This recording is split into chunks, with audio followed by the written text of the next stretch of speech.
Boris Schlossberg, Managing Director at BK Asset Management. BK Asset Management's Kathy Lean.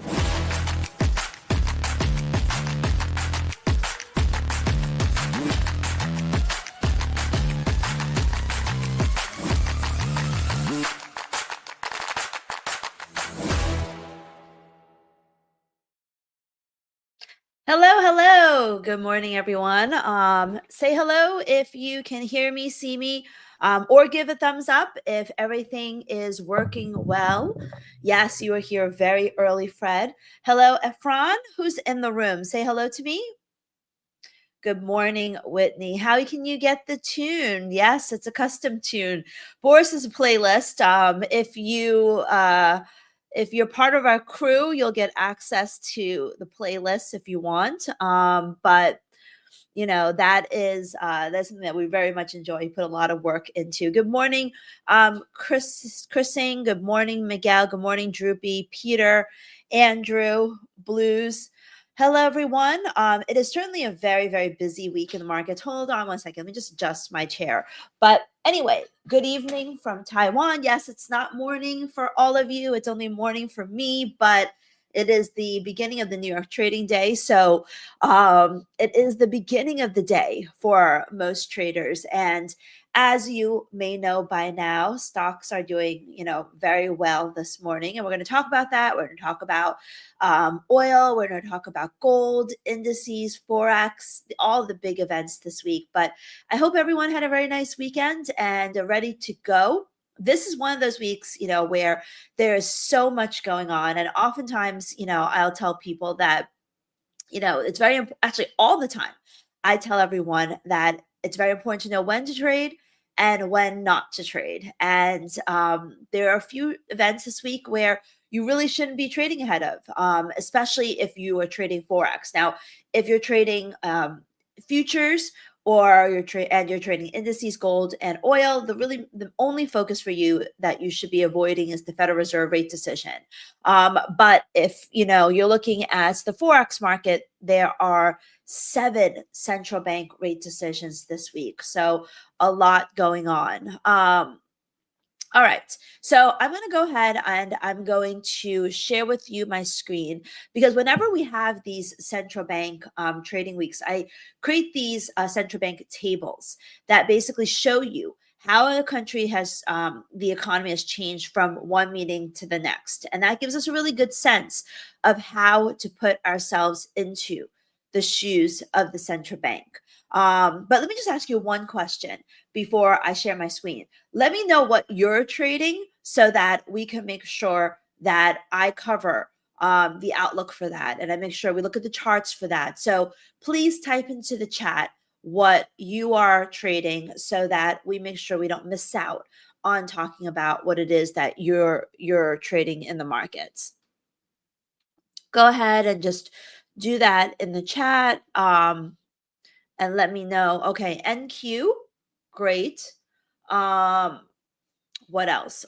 Gold and oil. All right. I traded gold this morning. Took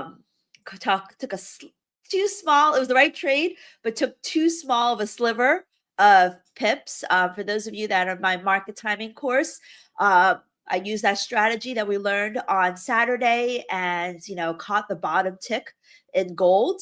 But once again, I caught such a small amount of the move. I should have stayed in for more. Okay, Dow, gold, Eurodollar, pound dollar, indices, FX. I have more futures traders in the room than FX traders, but the dollar moves everything. So that's what we're going to need to talk about. So 1 second while I move my screens around to share with you my screen. Okay, I'm going to go ahead. I'm going to share my screen, share screen, share my entire screen. Okay, fantastic. All right, so we're looking at gold right now, but we're just going to talk about the market in general before we get into the events of the week. Of course, there's nothing more important than what's going on in the Middle East. Iran is still hitting the Middle East nations hard and hitting back hard. It seems like, there's relief in the markets. As you can see, Dow futures are up, NASDAQ futures are up, gold, Oil is down quite a bit this morning. It's down almost 4%. And, it's not as if the tensions have eased at all, but it's that, Trump has called for help trying to secure the Strait of Hormuz. And the market thinks that this is going to be effective in getting flow from the strait to the other countries. But so far, no country is really committed to helping. So we'll see how that plays out. And Trump is trying to use his end of the month visit to China as leverage to get China to get involved. But, China does not really want to get involved. And the most they'll probably do, in my opinion, is try to say that, both sides to start backing down and come to the negotiation table. So while stock futures are up, gold is down, and oil is down quite a bit this morning, there really is no fundamental reason for that to be the case, because we have not seen more progress. Now, you could argue that the U.S. has attacked Karg Island, which is the #1 oil port of Iran, and this is the beginning of the end for Iran. But I have no idea. I have long stopped predicting how this will all play out, and how much commitment each side will have to really staying in the war. So, but what I can tell you is that there's no positive headlines. It seems like things are still just as bad as they were last week. Does not look like we are any closer to the end of the war. And for this reason, I don't think that the moves in the market are durable. Of course, it can change on a dime, right? If they suddenly go to the negotiation table, then the sell-off in oil will be durable and lasting, and we'll see oil back on the $80-$75 handle. But, I'm happy to hear your opinion about how you think this is, but as a trader, it's just a matter of assessing and analyzing the headlines rather than predicting. I'm not a political analyst, so rather than predicting what the political situation will be going forward. So I think from an economic and a trading perspective, I don't think that these rallies are justified by any headlines. So I think, oil is still at $95. Let's take a look at the VIX real quick. I'm certain that the VIX has calmed down from its highs in early March. And it looks like it's coming, usually the VIX is best looked at as a line than anything else. So it looks like it's coming down a bit. It is well off its highs, but it's still, 25 is still a very, very high level for the VIX. So volatility is not necessarily down all that much, in my opinion. And NASDAQ is doing great. And this looks like it's a quasi engulfing candle, not quite yet, but it is still, if you look at the major moving averages, it's bouncing off the 200 SMA, and moving averages matter, which is why I always say it's so important. But moving averages really do matter. And let's see what the meters are showing. But we're still below most of the major moving averages. It does look like, wants to bounce a little bit more on a 24-hour basis, but there's definitely a lot of resistance at 25,000 for the NASDAQ, and I'm not sure whether it's really going to have the momentum to get past that. But we do have a lot going on this week. Let's map it out. We've got 7 central bank rate decisions. And we have employment reports. We have today, we actually already had the Empire State Manufacturing Index, and you can see, where is it? It came in much weaker than expected. And this is actually before we had the true impact of rising oil and gas prices. So now that we have the impact of rising oil and gas prices, the next month's number, or the revision, will probably be much worse. And we're already seeing inflation increase. So let's talk about this. Who do we have this week? We have the Fed meeting. We have the ECB meeting. We have the BOJ meeting. We have the BOE meeting.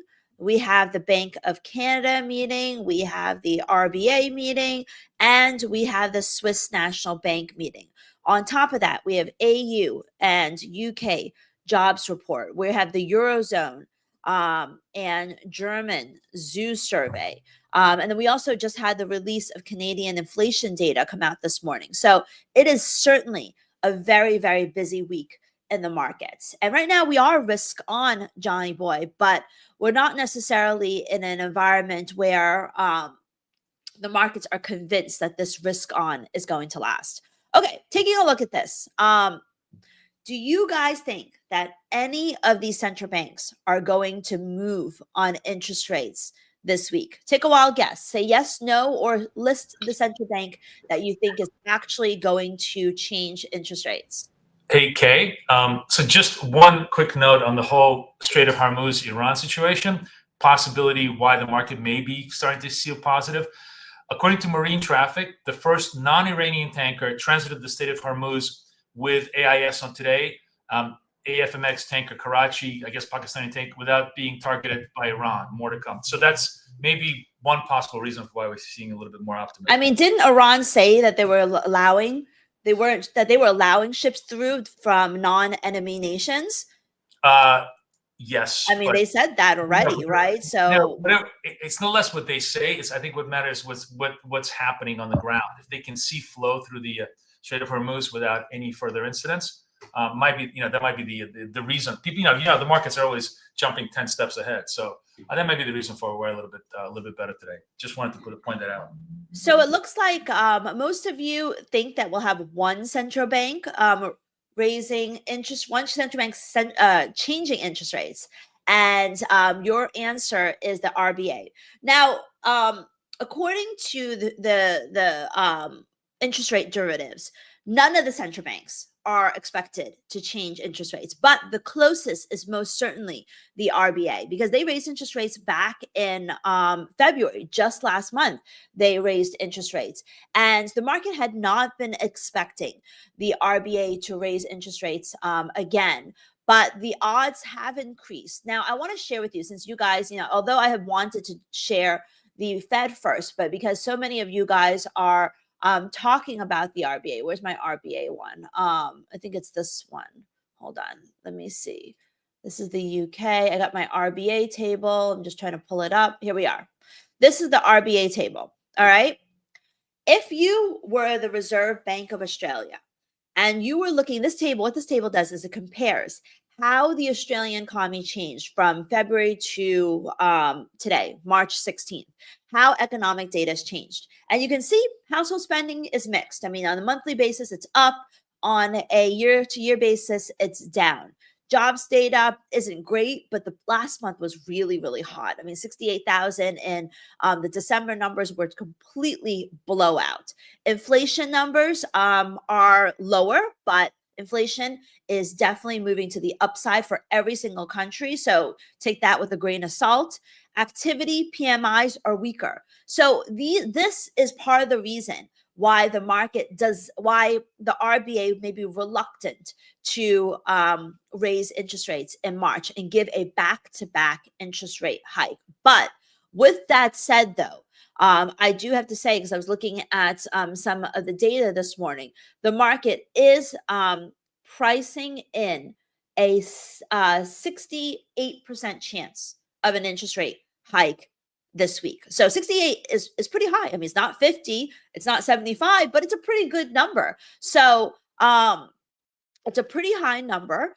And so you're all absolutely right. There is a possibility that they could raise interest rates. But the real story here is, first, let's take a look at the Fed.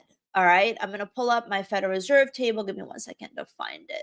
I think it's going to be this one. Whoops. The Federal Reserve is not expected to raise interest rates at all.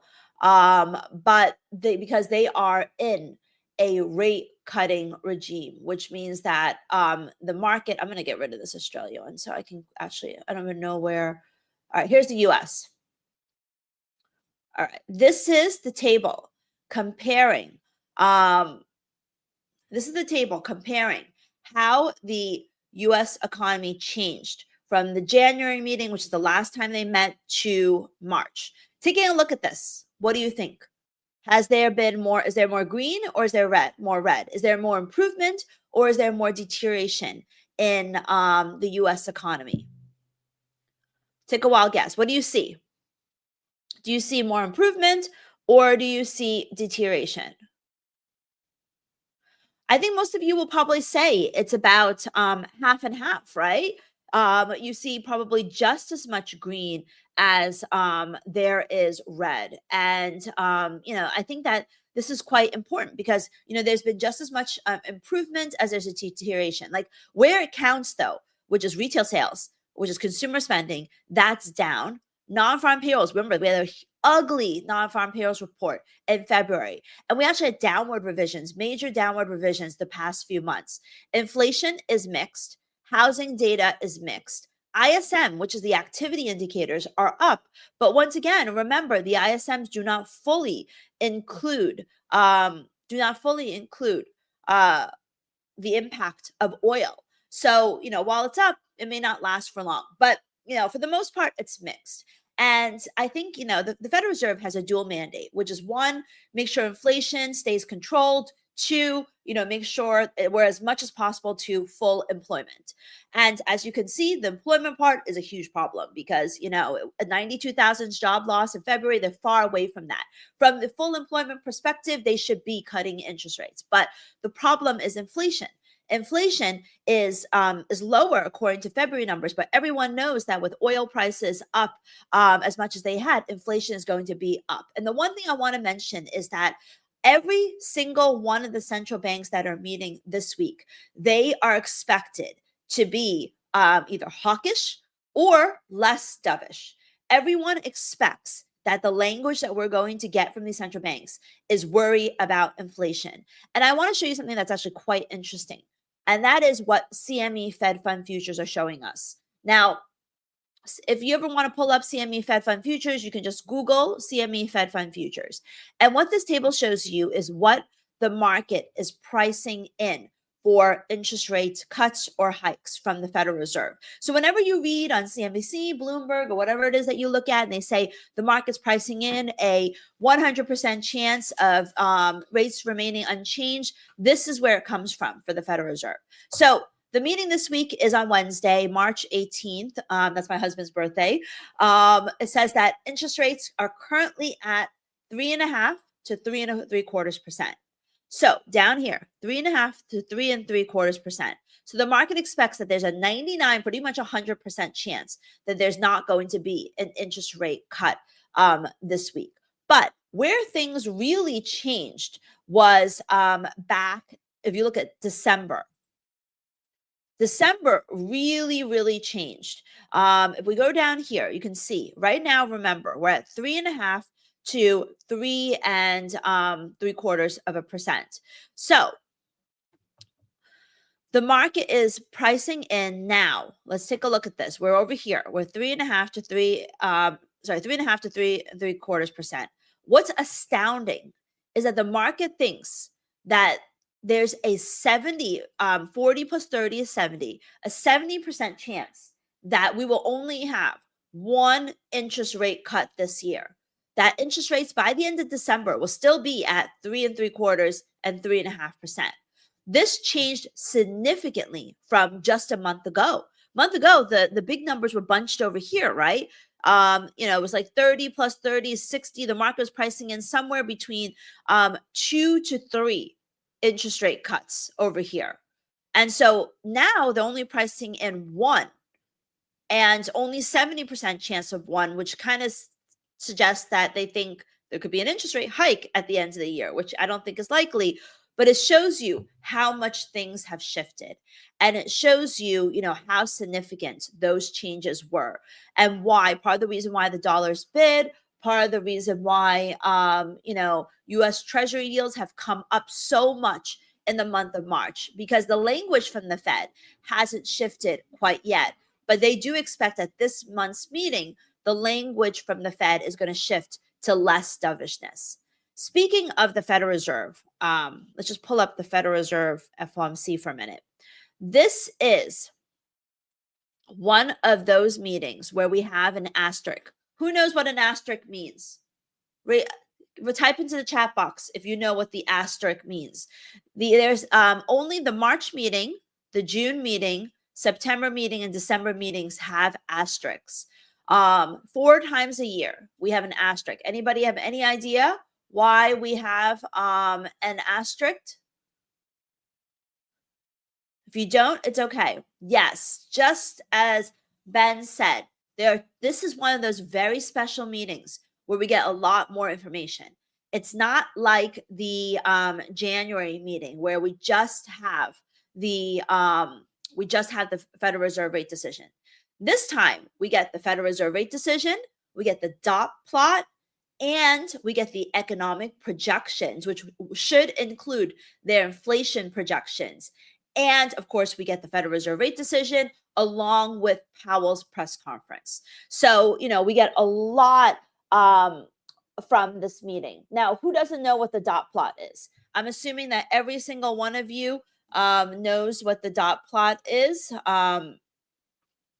If you don't, put in a question mark. I am happy to explain what the dot plot is. But let me show you what the December dot plot was, because that's really what the market is going to measure everything against. Great. I love these question marks. I love them because this gives me an opportunity to explain it. So the dot plot, let's get in here. Dot plot, December, Fed. All right. That was the last time we had an asterisk. Dot plot, December. It's probably, let's just go tools, past. Yeah, let's just go here. This is probably the most recent one.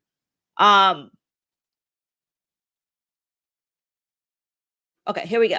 Let's pull this up. Just pull the image. So this is what the dot plot looks like. And what the dot plot is, just as Paolo is explaining, I love how you guys are helping each other, how every single member voted, including voting and non-voting members, on where they think interest rates should be by the end of 2025, by the end of 2026, and by the end of 2027. So this is actually an old one. Let me pull up the most recent one, December 2025.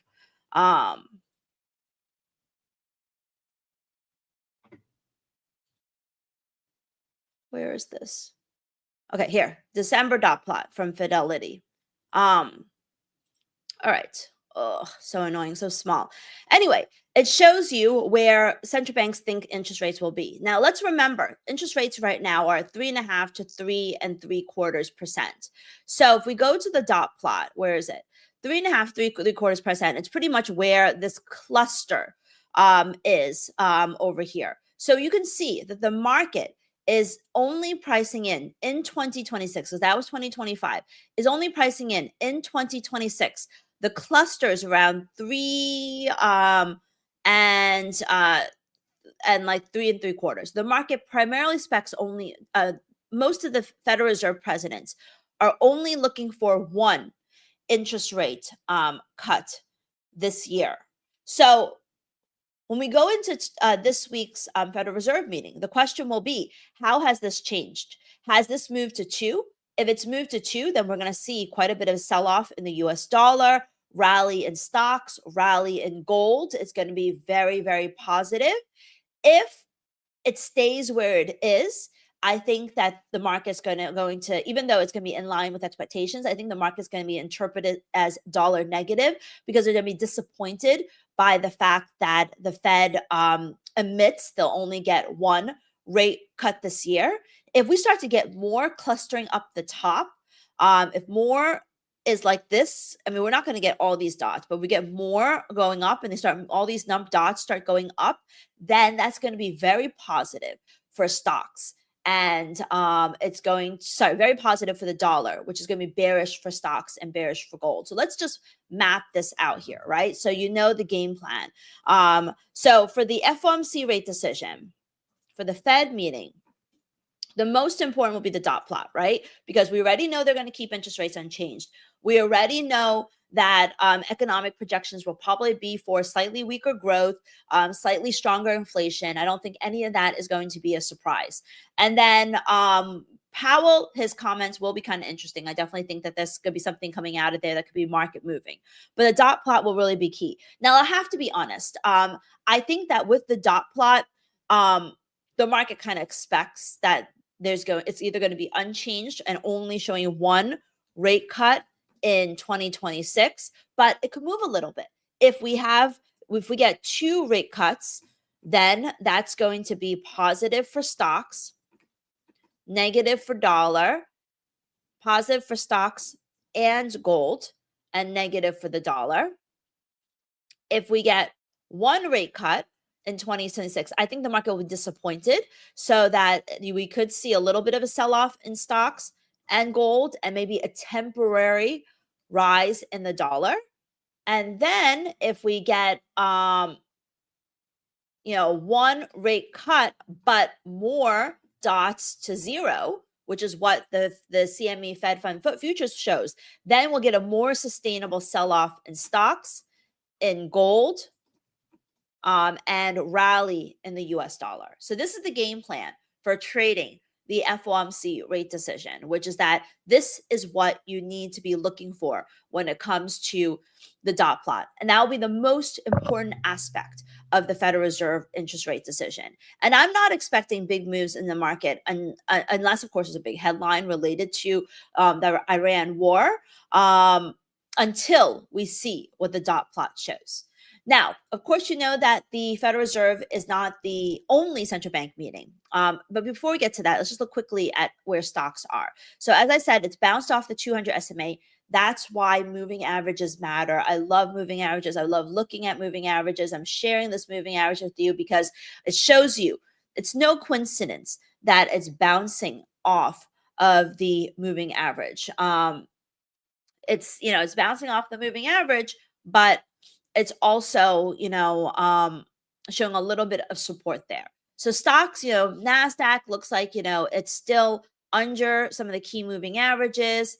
ES, still very much the same story.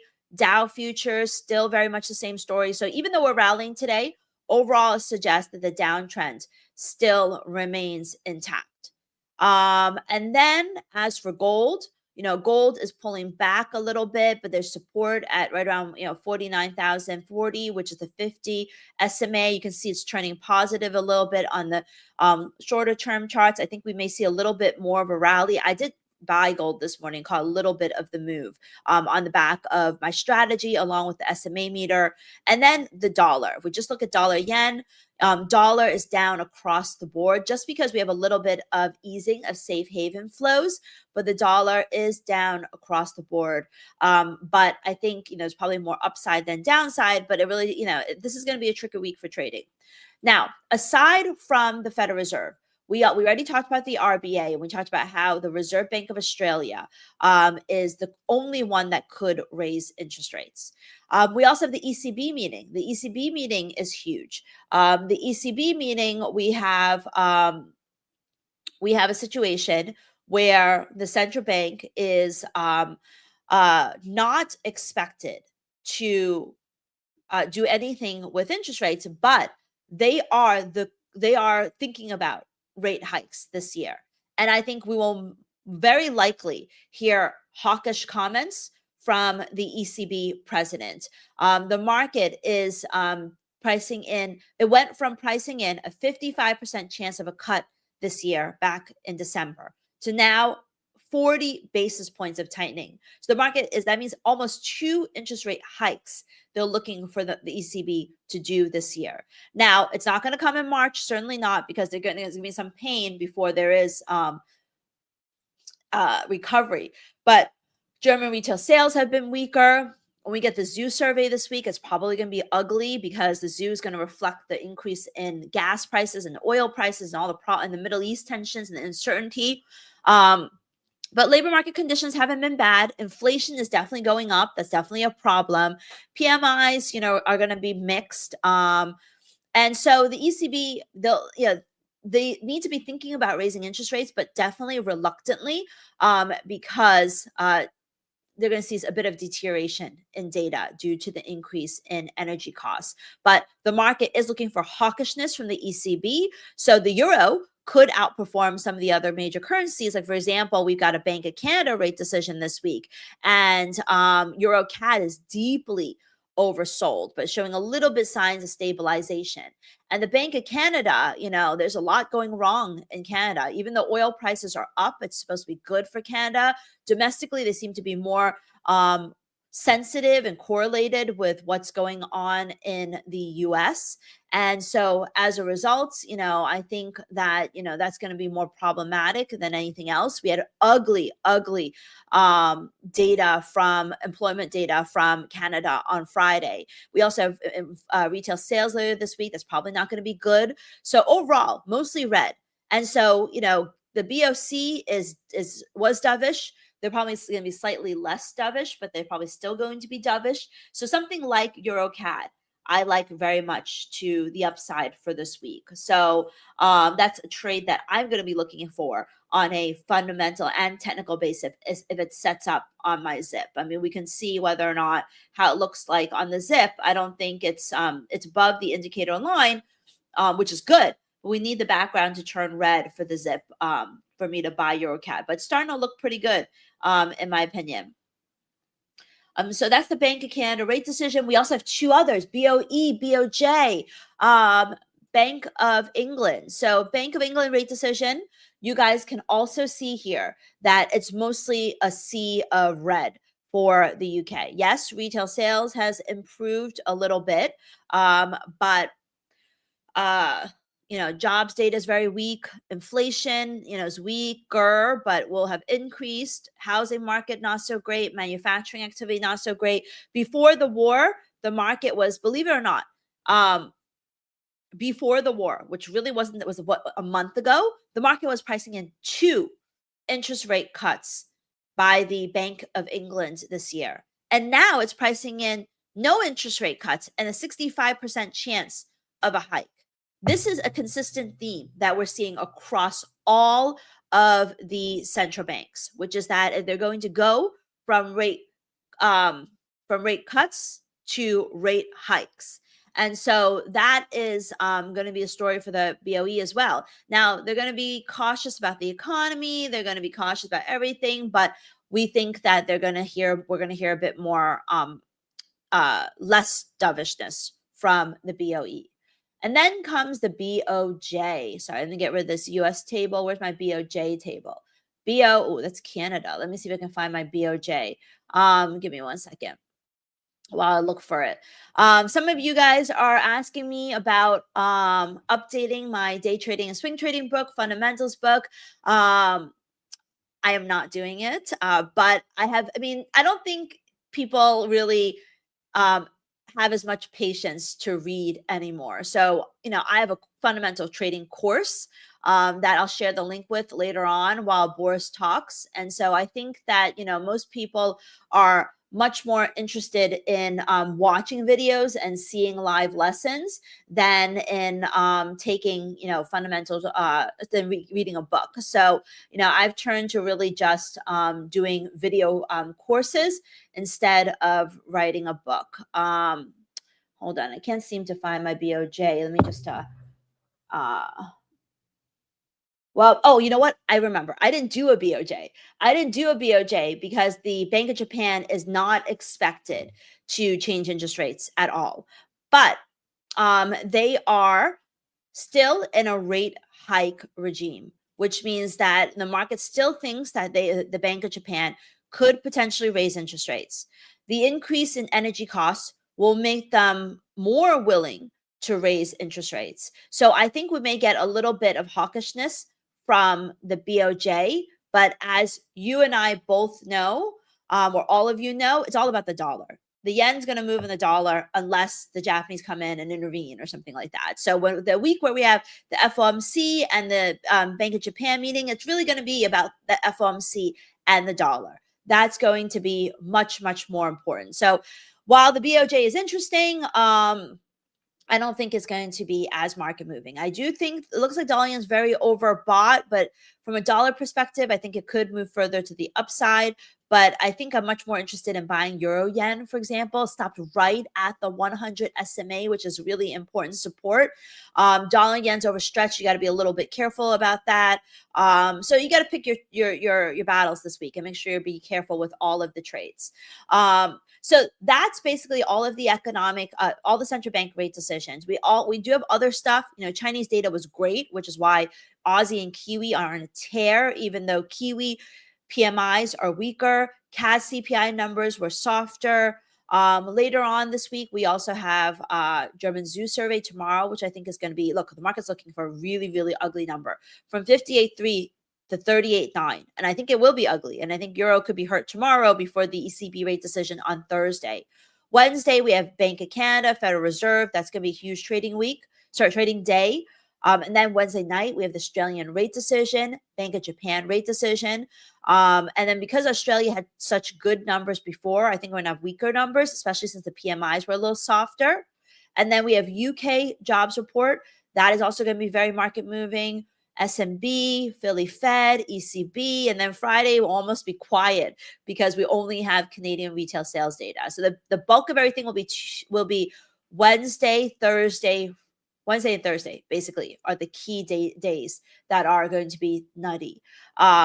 So, definitely keep an eye out for that because those are going to be, I'm not going to be trading FOMC day, BK traders. For those of you that are BK members, we don't trade ahead of FOMC. We don't trade ahead of ECB. And that means no trading the Asia session and the New York session on the day of until we get resolution because they are very, very important event risk. All right. That's a lot from me. Let me open up the floor to any questions you may have. Once again, if you want to get access to the BK trends meters, you can get them, and they're really great. We have SMA meters, EMA meters, that you can get them, by using any of our links to purchase a prop challenge or a BK membership or open up an account with ACAP. You can use the code EDGE for Ola Prime, use the code EDGE for Ola Prime, Tradeify, Lucid, all of the major prop firms except for Apex, where you can use BK Save. All of the links are in the description of the video, so make sure you definitely check it out there. All right, any questions? I don't know why this keeps flipping back and forth, but I'm doing it. I'm putting the emphasis on people to let. It's a little neurotic. It's giving me. Trust me, all the degenerates in the room who are scalping with me are very used to that kind of pace. They liked it. But we have a lot of new people too, so we definitely want to be welcoming to everyone. All right. Yes, we're in the new month for NASDAQ contract. Yes, guys. I posted this. The new roll month is NQM. The month. I got a question for you, Boris. What is your experience on roll month day, the day that it rolls?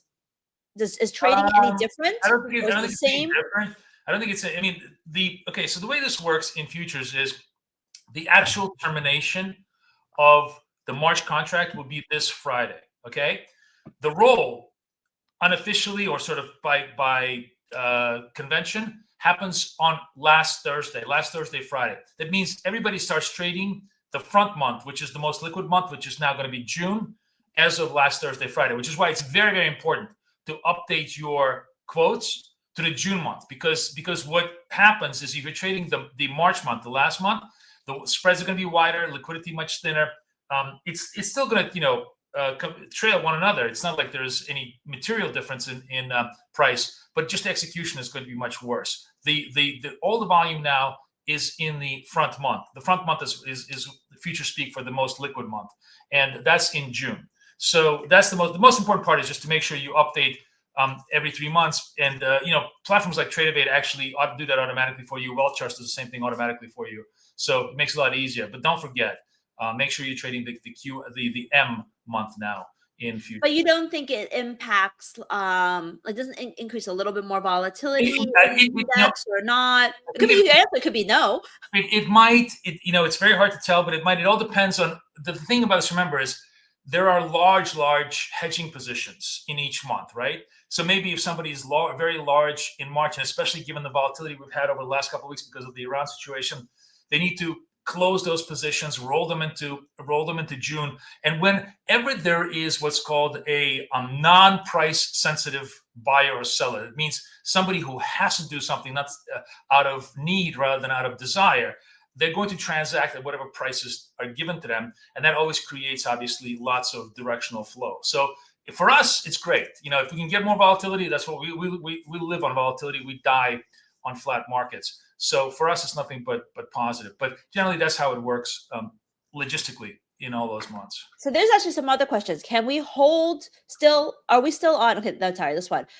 So Ben, is this something that is always on roll day, or is it just right now a small issue that they're having? Wait, hold on. On wealth charts, let me see. You're saying that the wealth charts, I can't. Let me go to NQM. NQM is not available to trade on wealth charts. He may be right. Hold on. I see it trading. NQM. Oh no, sorry. I'm on Tradeovate. Sorry, I'm on Tradeovate. No, but if I'm on Tradeovate on wealth, excuse me, I'm on Tradeify on wealth charts, and it's still wealth charts. It's trading. I believe it's trading, guys, because it's trading. Well, when we transfer to my screen, we'll just go through them. We'll go both through APEC and Tradeify. Feel free to grab the screen. I mean, this is not everyone has the experience of roll day, so I think it's a good time to talk about it. Right. I can't put the screen on until you go because of my design.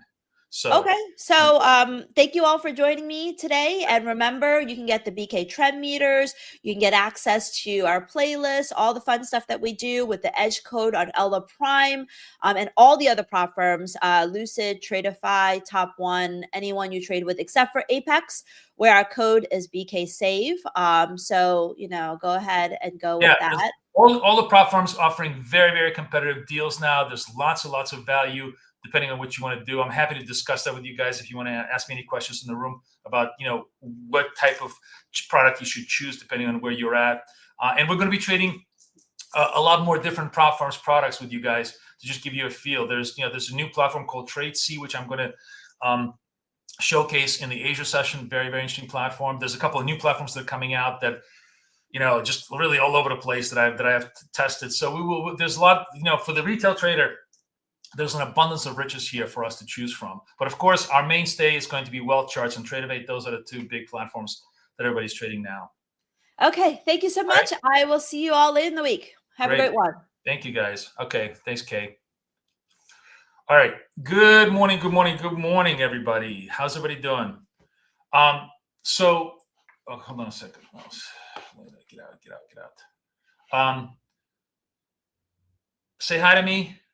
Trade check, mic check, vibe check, all checks. Are we good? Is everything fine? Okay, so let me hang on a sec. Let me just do this. Guys, seeing my screens. Let me put myself up so I don't look like I'm keep looking down. All right, first order of business. I am wearing my daughter's bat mitzvah hat in honor of her bat mitzvah this weekend, which she did an amazing job on, including and also all the swag. I'm wearing her swag too. So congrats to Sienna. She's now officially an adult in Judaism. Really, really great fun. I had quite a weekend, guys. You guys know that I've been having sciatica issues. So of course, the adrenaline kicked in. I was dancing all night long, and then Saturday night to Sunday morning, I don't think I've ever been in bigger pain in my whole life. It was brutal. So Sunday morning, I dragged myself to urgent care, which happens to be, luckily enough, literally underneath my apartment building. And they prescribed steroids. And now I'm not as good as new, but definitely without pain. So that's why you see me trading, because otherwise I literally was just screaming on top of my lungs from pain. You have no idea how painful it was. But anyways, that was crazy. And then just to make life even crazier in the Schlossberg household, my son, who's much older, he's 30, and his wife just announced after her bar mitzvah, because they didn't want to ruin the fun for her, that they're pregnant. So now I'm going to be a grandfather, which I absolutely despise. I told everybody nobody's ever to call me grandfather ever. We're going to use the Hebrew name for Saba for me, because I am never going to be grandfather. It's just like my mother never banned the word grandmother from the household, and I'm very much like her. So that's what's going on in my family. Pretty good, as they say. Really, really wild. So that's everything that's happening here. And I hope you guys had as good a weekend as I did. And then yesterday, after the prednisone kicked in, or rather, this morning, I actually had time to code. So I have a lot of new stuff to kind of share with you. A lot of cool stuff. Thank you so much. Thank you, guys. Thank you for all the congrats. It's really quite a weekend, right? My daughter goes bar mitzvah, and I learned that I'm going to be a grandfather soon. By the way, it's a boy. It's a boy. So, I'm of like two minds of that, because I love my son, but raising him was absolute hell. Now he's a great human being. Whereas the girls, my daughter is just an absolute angel. So, I am of two minds of two. I will reserve my judgment. Let's hope the grandson is going to be a lot better behaved than my son was. But we'll see. Do not call me Grampy. Carlos, I will ban you from the room if you call me Grampy. I am not a Grampy. But anyways, yes. Thank you so much, guys. Thank you. I really appreciate it. It was just a crazy, crazy wild weekend this weekend for all of us.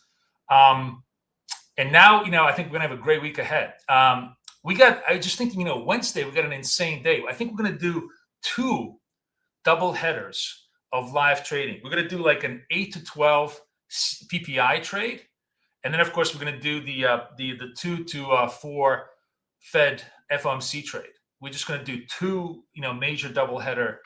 It's going to be double header Wednesday for trading for us, just to give you guys, heads up on that. And maybe we'll trade we'll trade gold. At that time, I'm going to put up a Lucid Trade C account, and you'll see how we'll just watch all the platforms and trade everything that we can under the sun. As far as just our own business goes, there's a couple of notes that I want to share with everybody. Have I tried an inversion table? So let me explain to you guys. I don't have any problem with my back. I could lift 80 pounds, no problem. It's not my back. It is my ass. It's the gluten muscle. There's this called paraseritis muscle right next to the sciatica nerve. That's the one that was the real problem. So I don't need any inversion tables. There's no slip discs. There's nothing wrong with my back. It was just making that muscle relax, which thank God prednisone is doing. I never take any drugs. Like I've told you guys that I am a 1% outlier in a sense that I don't have any prescriptions. Usually anybody above 50 in America has an average of 6 prescriptions they're carrying. I don't carry any prescriptions. So the upside of that is that I tend to respond really, really well to any kind of a pharmacological protocol because, basically my body is non-polluted. So it's been amazing. It's just 24 hours and I can actually have range of motion. I'm still obviously not nowhere near perfect, but just having range of motion and just being able to sit here and, pain-free is just a massive relief. So you see a couple of cool things going on my chart here, right? You see New York session highs. SH stands for session highs, like printing right in front of you, right? You see the London ORBs, right behind us, right? You see the New York session printing. This is all new functionality of this new indicator called DOTS ORB, which I'm almost ready to release. I think it's pretty. There's just only one interesting variable that I want to encode in it. Right now, we have the moving average delta, which is a delta between the 8 and the VWAP. that tells us whether something is trendy or not. And I don't think that's as good. I think that's generally a good thing. Like it's sort of, broad indication of something trendiness. But it just, as Kathy was talking today, I realized that we could create a super accurate trendiness versus choppiness indicator using the last 10 candles median value, and then normalize it against the reading of a 100. And so anything above 50 will show a trendiness level. Anything below 50 will show choppiness level on the indicator. So I'm going to code this with the help of my best friend Claude today. And I think that's going to give us, because what we're looking for right now is immediate trendiness value. Like right now, this is immediately trendy. You could see that, first of all, we're printing all session highs here, which I'm going to show you a couple of cool things. I'm going to trade with you guys in just a second, show you what I do in my own perverse way, which you guys are going to probably love. For those of you guys who are contrarians, you're going to love this. For those of you guys who are trend followers, you just simply buy. This is the ORB encoded, meaning that we hit new session highs on a green dot. When that happens, that's a buy print, right? So you can just simply buy this with, let's say, I don't know, 2020, which is what I'm sort of using now as my New York parameters, 2020. And, that obviously works pretty well. I think you buy this, 19, 31, almost there, almost on a 2020 continuity. But what I'm going to show you is the contra continuity trade that I really kind of like. It's full of errors, so you need to be willing to lose a couple of times. When you win, you're going to win big. So what I like to do, I'm going to show you this right now in my 64 account, right? What I like to do is I'm watching for the absence of the right here sell. Okay, short here, absence of the new high tag. That means we went to new highs but couldn't hold them. That's my early entry into the sell structure. Right? If I can do that, then what I got is hopefully a good toe hold into possibly a turn trade. Now, using our Vince protocol, which is like the first entry is probative, the second entry is confirmative. If I get a purple dot right here, I add to the position, and now I'm too large into the position, trying to cover it on the short side. We'll see if I may not even be able to have to do this. I may just be able to take the profit. I'll take the profit. We took the profit, and now I'm through the 600 level over here, which is good.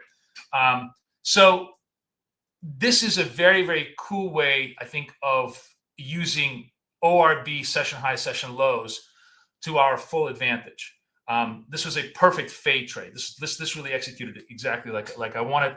Rarely do I ever get it to be that good, but the logic behind it is incredibly powerful.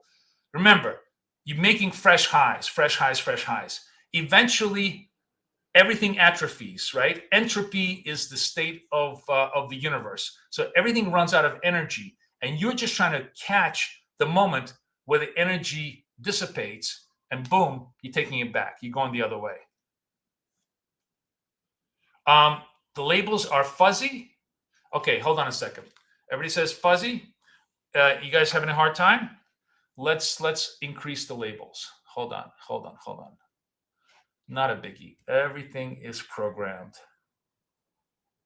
ORB setup. Okay.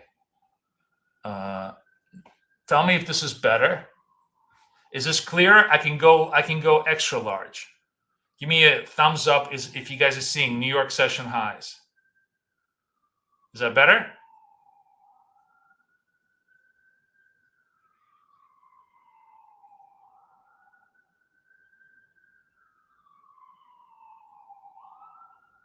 Thank you, EJ. Thank you so much. Good morning, Sandy. How are you, baby? Is that good, Cheryl? Okay. Is everybody's boomer's eyes happy with the large labels? No problem. All of this stuff is adjustable. So coming back to the dots ORB, the dots ORB. Let me see my own feed here. What the fuck? Hold on. Let me see how it looks on my own feed. Yeah. Why is it so shitty on the? Huh. I don't know why this is so crappy. All right, I'm gonna have to talk to my producer and figure out why I'm suddenly everything is fuzzy as fuck. What's going on over here? Okay, sorry. I'm sorry about that, guys. We'll fix it. But trust me on the on the moves. You can see the general moves. Now it's good. Yeah, but I am seeing it like really shitty. I'm trying to understand what the hell's going on. I mean, it's okay. You can read the labels, but it's not fucking great. Anyways, so what do I say? As far as ORB dots, this is a complementary indicator that we're going to use to our to our day trading ideas. And of course, everybody who is current in coaching and lifetime. First of all the lifetimes, I'm going to update you guys automatically. If you're a lifetime, I'm going to update you guys automatically on this as soon as I am happy with the final product. Everybody else, I'm going to create a special link for you guys to fill in your TradingView ID. And when you fill in the TradingView ID, I will activate you. You need to be current, obviously, on your coaching. And if you're not current on your coaching, I'll let you know, and you can update yourself to coaching. But this is going to be a game changer. This creates 20 more high caliber, high profit, high opportunity trades for us per day, in addition to all the like the A2 trades that we're trading here, because we not only have the session high, session low trades, of which we can trade, but we will have the ORB trades. The ORB trades are going to print in 15 minutes for the New York session, and those are going to be really, really interesting to trade as well. So it's a very, very cool process. You'll see how they show up on this ancillary indicator. And then as far as the our regular BFF dots indicator, we're just going to keep trading the A2s. Those are the really, really cool ones with the Vince protocol, and the Vince protocol is sort of a very elegant. It's named after Vince Cohn, who's the president of Apex, who I've sort of stolen this idea from. He was their first $1 million payout trader. And his whole idea is never add to the position unless you're ahead on price, right? So we've taken that into our scalping vernacular by basically entering first, like enter on a white dot. If we're looking for an up trade, enter on a white dot first, and if we get a green dot confirmatory, we add that to the position. Or conversely, if we are in a contra trend structure, we enter on a purple dot first, and then add to the position on a red dot to double up our entry. It doesn't mean that always works, but what that does is, if it does work, you're double profitable on the good ones, and you're single unprofitable on the bad ones. That edge alone, in addition to, of course, using dots as our entry signals, just gives us massive ability for P&L. Really, really good ability for P&L. Claudia says you can't place a trade on wealth charts until it rolls over on. Okay, that's interesting. I'll ask Rob what that is.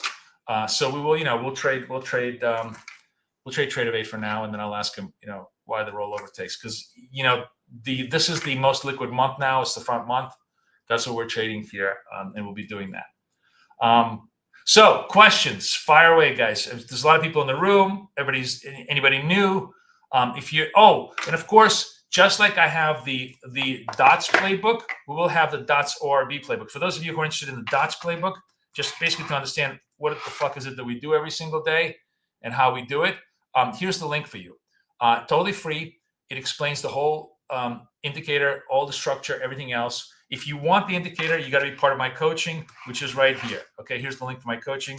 A really great deal, because not only do you get to have 6 months of my coaching, and we have coaching sessions every week where we discuss these things in much more detail than we do during live.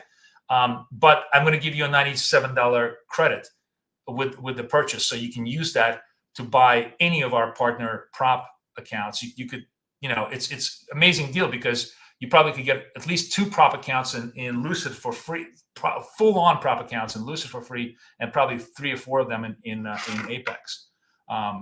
So here's what. Let me show you. So here's my classic up trade. I want to change my accounts back to 58. I'm going to show you what I'm trying to do here. And as far as just the account management goes, let me see if I want to go to 58. Yeah.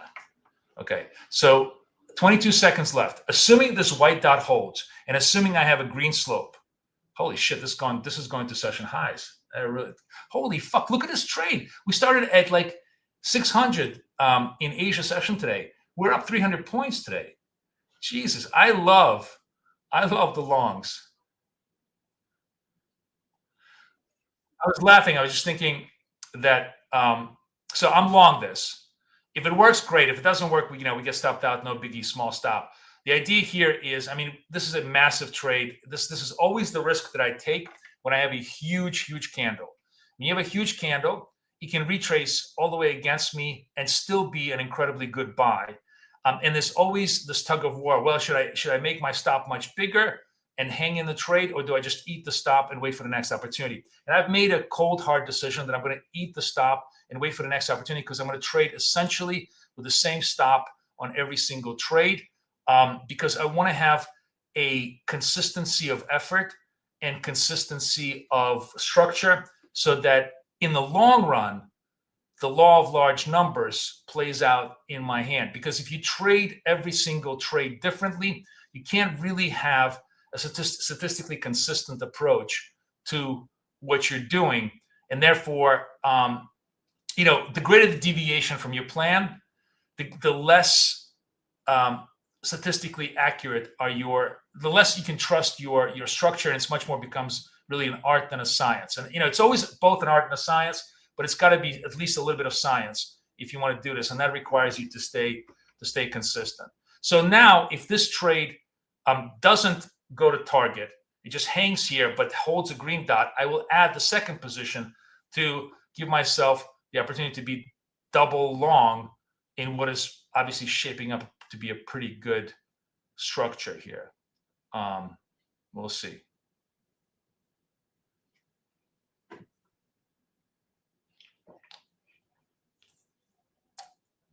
But the green dot has got to hold here for me to really want to join this move. All right, it's holding. I'm long here. I'm moving the stop over here. I'm going to try to get everything done. I'm just going to actually even lower my resolution because I'm now too large. So I just want to see if I can resolve myself.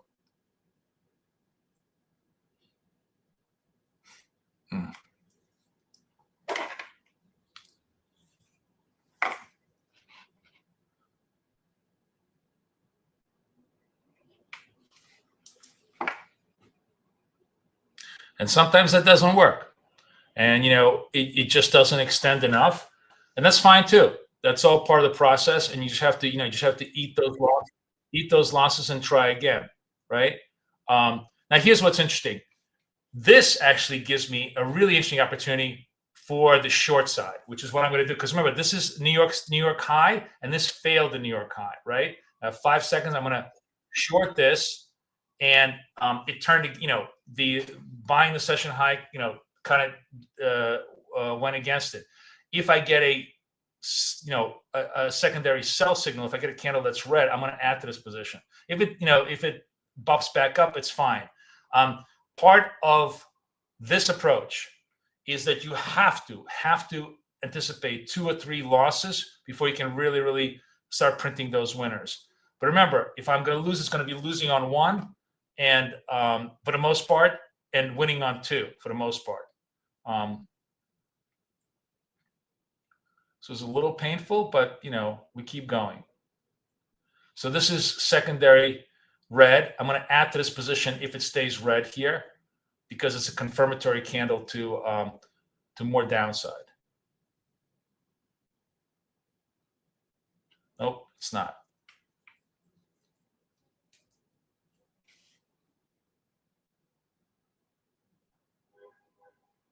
So not adding until this candle proves to me that the sellers are in control. Again, you only want to add when the movement is in your direction.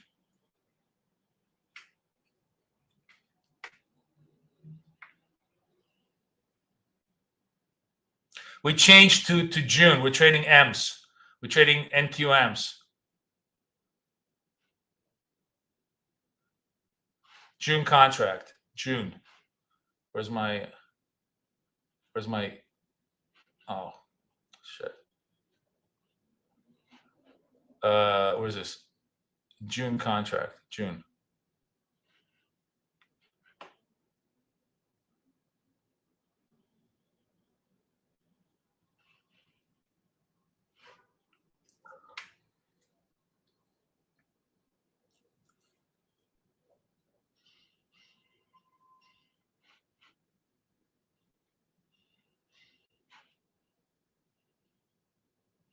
So I'm doing something today which may hurt me.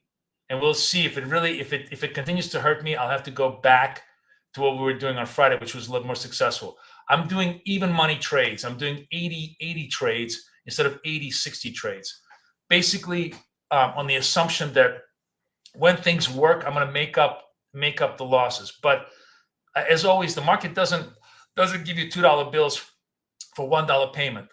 If it did, everybody would be rich. The market actually gives you 50 cents for $1 if you're lucky. So I may have to go to 3/4 profit against one risk because I'm just looking at this particular trade. This would have banked at plus 15, and I wonder if I came in here at 36, did that go to? Oh yeah, no, it didn't go to 50. Did it go to 50? No, I wouldn't have made it. Okay, so I have no still no confirm on this trade. Still no confirm on this trade. Still kind of bouncing around. But clearly, this trade would have made bank. And I need to be mindful of the fact that yes, I may want to have even money trades, but what you want and what you get in the market are two different things. And what you need to do is understand what is it that you can realistically get in order to be able to obtain that which you want. That's pretty good, actually. What is it that you can get?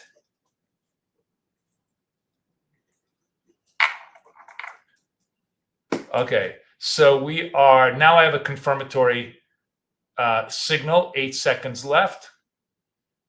Sell. So now I'm double on this signal. This one got done, and now I can just try to move this one a little bit shorter. See if I can get this one done, and see if we can, make a little bit more money.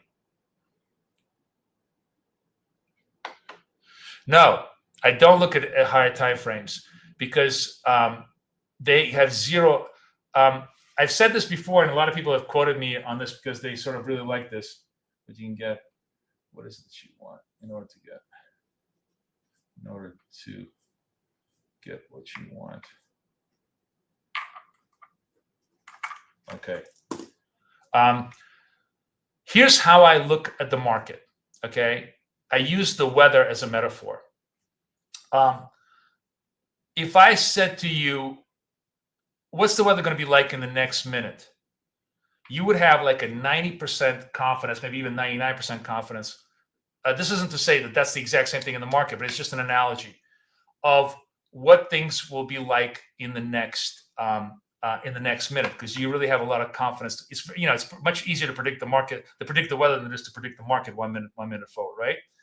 And then if I asked you, what's the weather going to be like in 1 hour? And especially if it's a cloudy day, you wouldn't really have a lot of confidence because you don't know if the clouds would go away or not, so on and so forth. And then if I asked you what the weather's going to be like tomorrow, you would have less confidence. And if I asked you what it was like next week, you would have even less confidence. So when you're going, I'm getting stopped on that one. So fine, we'll go back into. We'll just keep. We're by the way, this is what I mean about choppiness, right? And this is going to be this. You guys are going to realize something very, very cool. When something is showing you lots of trendiness, that's not the time to trade trend.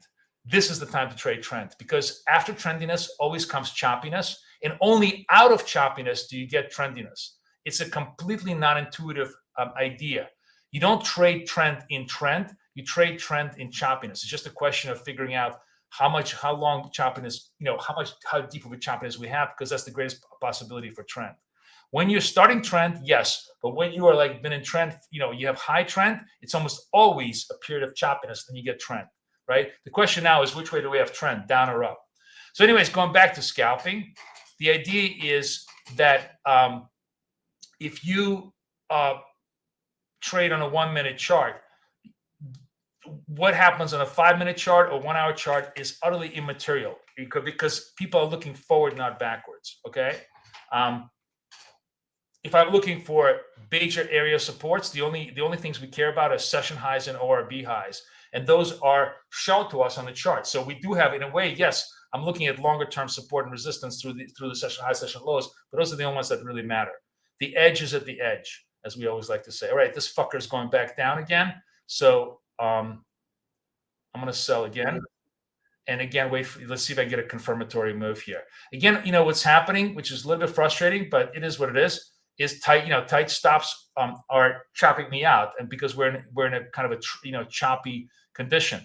But we're going to eventually escape velocity, and when we escape velocity, hopefully we're going to get paid out a little bit here on the movement.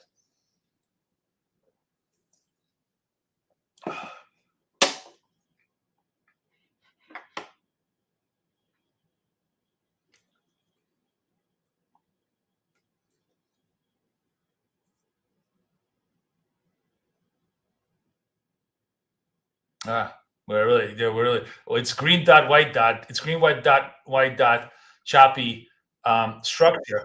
Okay, but this is actually really good for us because we want to take this. This looks like a strong move back up. Green dot over green slope. I'm going to add the position. I'm going to do a confirmatory trade here. Let's see if this is going to work for me. Let's see if we can get a little bit of extension. I jumped the gun a little bit, but this looked pretty constructive. Now it's an A2 structure. Need to close in here, see if we can get a little bit of breakout of structure here.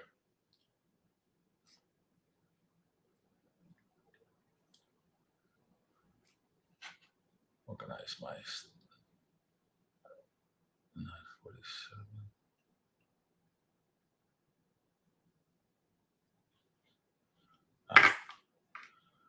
Okay, 16 seconds left.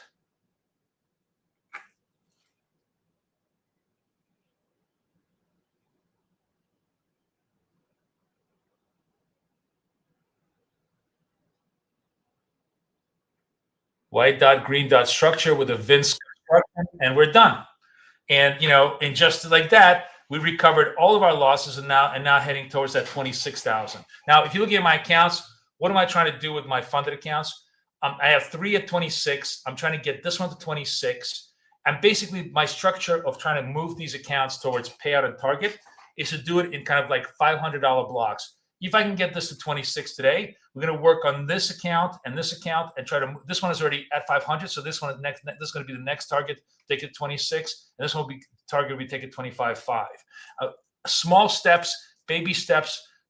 Highly organized structures, so on and so forth. Yes, I'm going to make a video today. Yes, this account right over here, tilt. And I'm going to explain to you why I tilted. And I actually realized something very interesting. It's a sort of a interesting epiphany I had today about why we tilt. And I think this will help you a lot. The 411 on this is that basically it's perfectly okay. Every single strategy has a series of bad beats. If you're sort of a poker player, and poker, unlike the markets, is a fixed odds game, right? There's a certain amount of cards. By the way, we have I'm looking for a session high failure here. You see how we made a session high here, and this candle is not confirming it. So now we can go to the. We just got to stay in this account. We're going to stay in this account and just see if we can try to run it. So what we're going to do here is, if assuming this candle does not go to fresh session highs, we're going to take a short on this candle, and if we get a, it's tight. going to give it a second more. This was a big pop to the upside. Let's see if they maybe I was too much of a pussy to take that trade. Should have look at that. That would have been total. This is a complete reversal off the session highs. Should have taken that trade because it failed to make it. I didn't follow my rules here because I whipped out because of that big fake pop.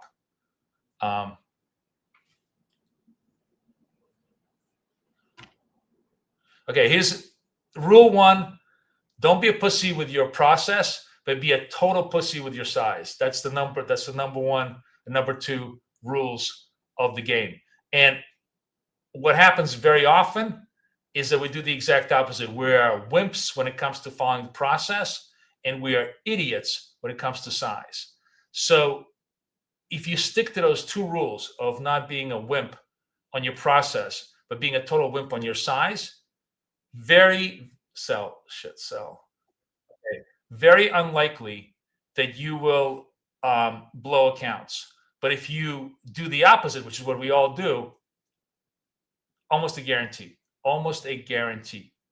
because the market will always have a series of bad beats. For example, this could spike and stop me out, no problem, even though it looks like the process is actually relatively negative in terms of movement. But it doesn't matter.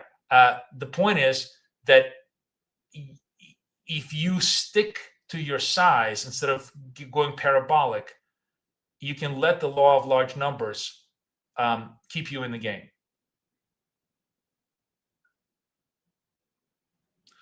Yeah, thank you, astrologer. I'm glad you took that trade. You're a better man than I am right now. I'm going to get stopped on this trade because I was late. I didn't like to be stopped. But at least it's a 1 stop, not a 2 stop, right? That's the whole point. It's a 1 stop, not a 2 stop.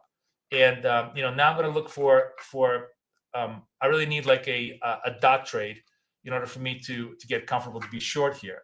But yeah, we're hitting a little bit of heat off the session highs. And if you're trading the session highs properly, it's like a scalpel job. It's a very, very clean job to be able to take that trade properly.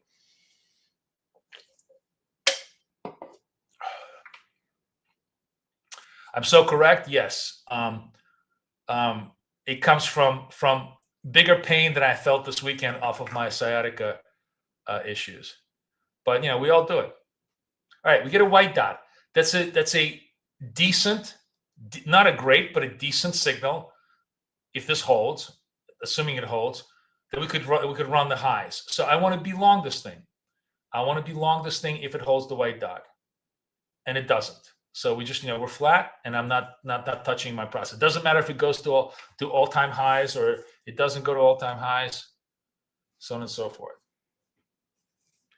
You guys digging the bat mitzvah hat, by the way? It's called Stepping into the Spotlight because my daughter is obviously a budding Broadway star. It's really funny. So, during the party, it's just like a huge affair, of course. We made a video reel of like sort of her life up to now. And I totally forgot that like when she was 4, maybe 4.5, Regis and Kathy Lee, although now it wasn't Regis and Kathy Lee, it was Ryan and Kelly, right? The morning show that everybody watches. Okay, this is it's nothing, but if this turns into a red dot, I will take it. Yes. Looks like we're failing. I'm selling it. I'm short this. Stops me out. I'm just taking process trade. This is a preliminary trade. We're looking for a confirmatory double if we can get it. So, anyways, she was on. She's in the school called. She was at that time public school 87, which is like a school in the neighborhood. But the guys shoot at ABC, which is 10 blocks up. So I guess they wanted to do like a kids' day. The producers decided they wanted to go see little kindergartners, right? So what's her name? Kelly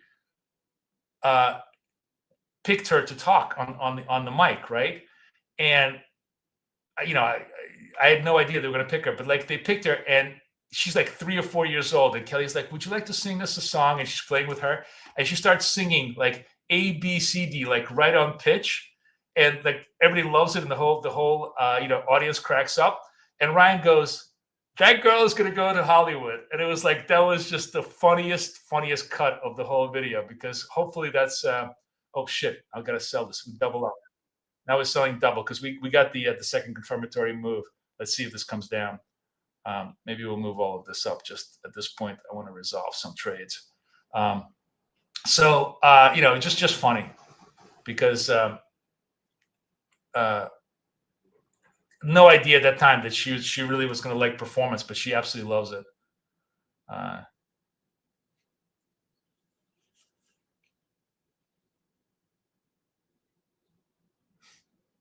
right, there we go. Got a little bit done, and we're back in business. And you see, I love the Vince protocol. It makes you bigger on the right trades and smaller on the wrong ones, and that's like 90% of the game.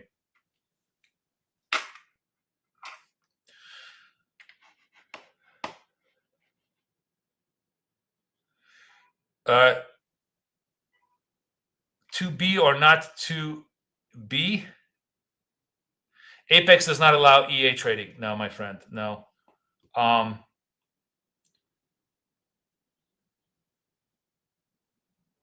Astrologer said he had a great week. He started doing minis instead of micros on NQ Blue. 6 PA accounts. Woo! Holy shit. And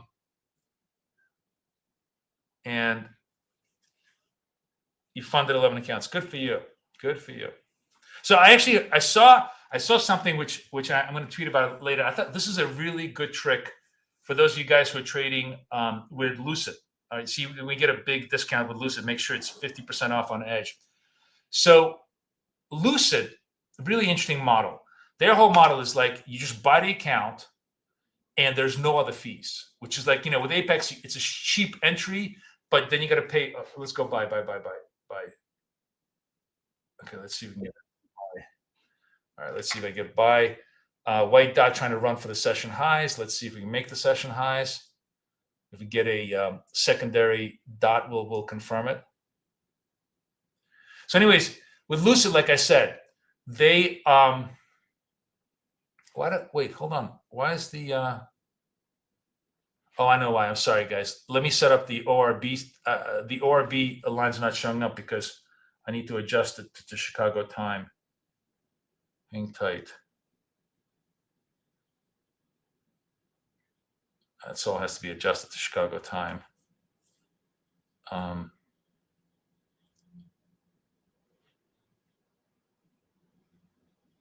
Okay.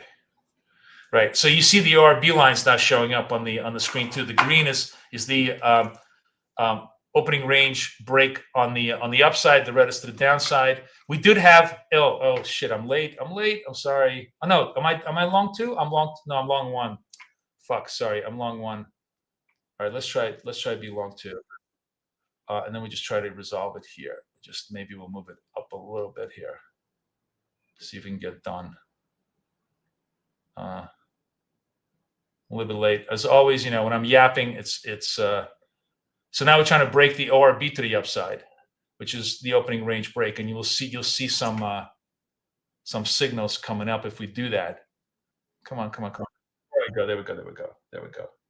Beautiful. So just to show you the beauty of the Vince protocol, which is, I'm trying to get this to 26, right? I took it all the way down to 25, like 850, and now we're within $10 over to 26, which is, where I'm going to kind of stop. As a matter of fact, I think I'm probably going to stop trading this right now. It's close enough to where the target I want to be, and I'm going to work on the other accounts now. I'm going to work on the 58 and the 65. I actually have, what? Let me do this so that this will give us a lot more freedom. I'm going to trade the one account I have that's non-funded, that we have like a little bit of a stub. We made a stub of profit off the straddle trade, so that has to go to 53 to get funded. We're just going to trade this one. It's a 50,000, gives me a little bit more leeway, and we're just going to trade Vince protocol all the way up. Okay, so here's NYORB1, right? Trading this with Vince protocol. I'm going to buy this trade. Let me take you to the account.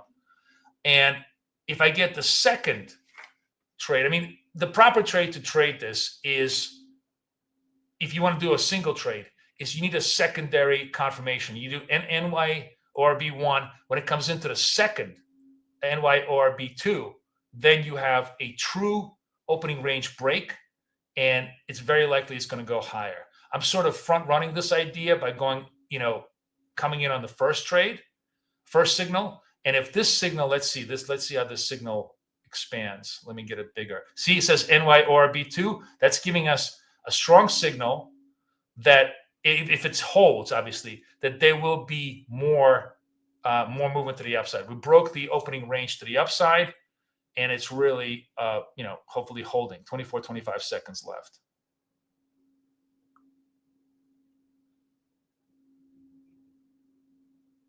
ORD is O'Hare. Oh, shit, we're done. So this was my first trade. But here, okay, doesn't mean that we're done with the trade here. This is a confirmatory signal, which in and of itself, the trade for us is if we get the second signal, we want to be a buyer here. So buy. Sorry. All right, we're long this. This is just one trade. We're just coming in on one trade. And see if the 1-2 punch takes us to further profit. Because the way the ORB trade works is first you come into the range and hold the range, and then you have a momentum burst. And once you have the momentum burst, that's a very strong indicator that we have further, the buyers, want to take it higher.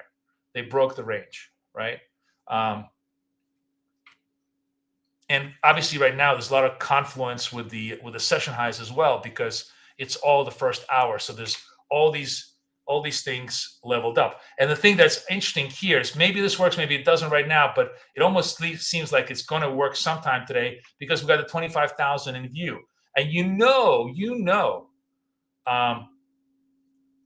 25,000 is going to be a target for the longs. So here's my thought for the day. I was just thinking that the shorts are like everybody who's the shorts in the markets are like everybody in the market, from the Europeans to the woke left, everybody else who's rooting for us to lose in Iran. And the longs in the markets are like U.S. Air Force and the IDF. Right? It doesn't matter how much you root against them, they win, right? So this is, by the way, a nice short. Let's sell this. How much time? We get 20 seconds. Okay, so the ORB failed. It come back down. So this is totally normal. We're actually coming back down into the ORB short now. We're gonna wait. It's gonna hopefully we'll see if it's gonna print the label. I wonder why it's not printing the label. Okay. I'm selling this. I got to double check. It should be printing an ORB short because we broke the ORB level. So yeah, so they just keep winning. So like I think that's the funny part about the market. If you're long, you're generally going to be on the right side of the trade here most of the time.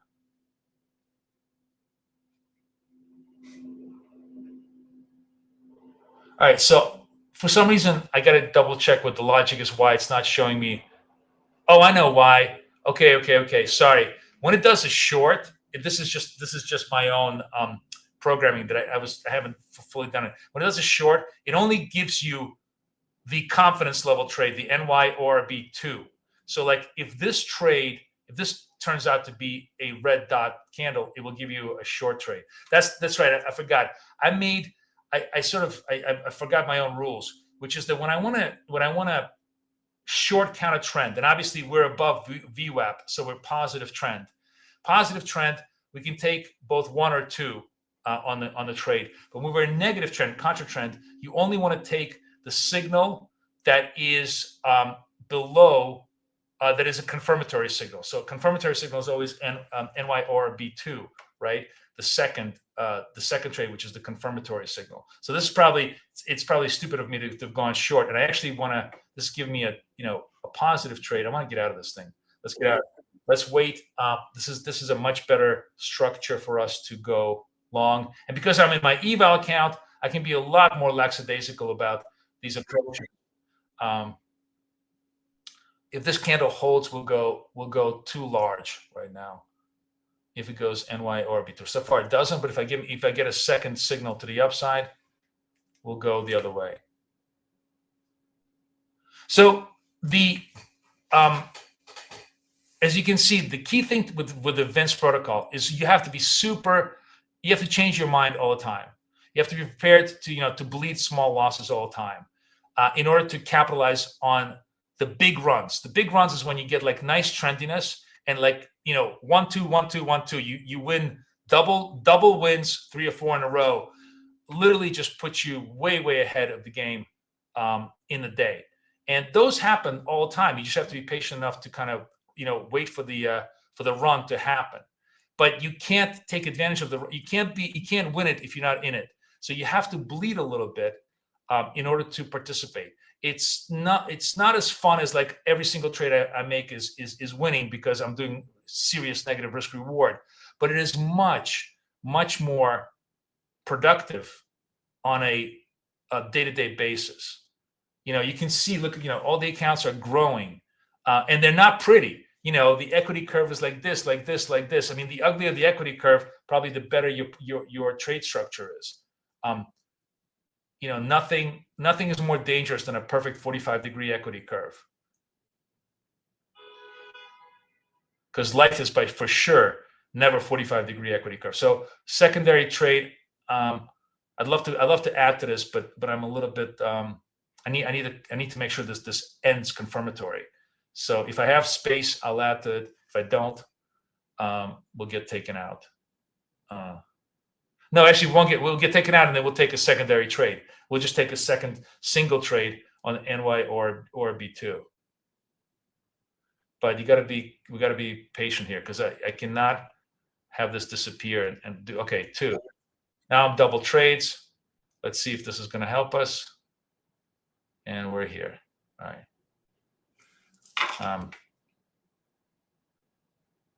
Let's see if this works. I will do one thing though. 56. I want to go to 70 or 69.50, whatever. I'm going to tighten myself up to the 15 target. So slipping back into the opening range, we're just chopping on there. Not a lot of continuity. I might have to eat this one. We'll see.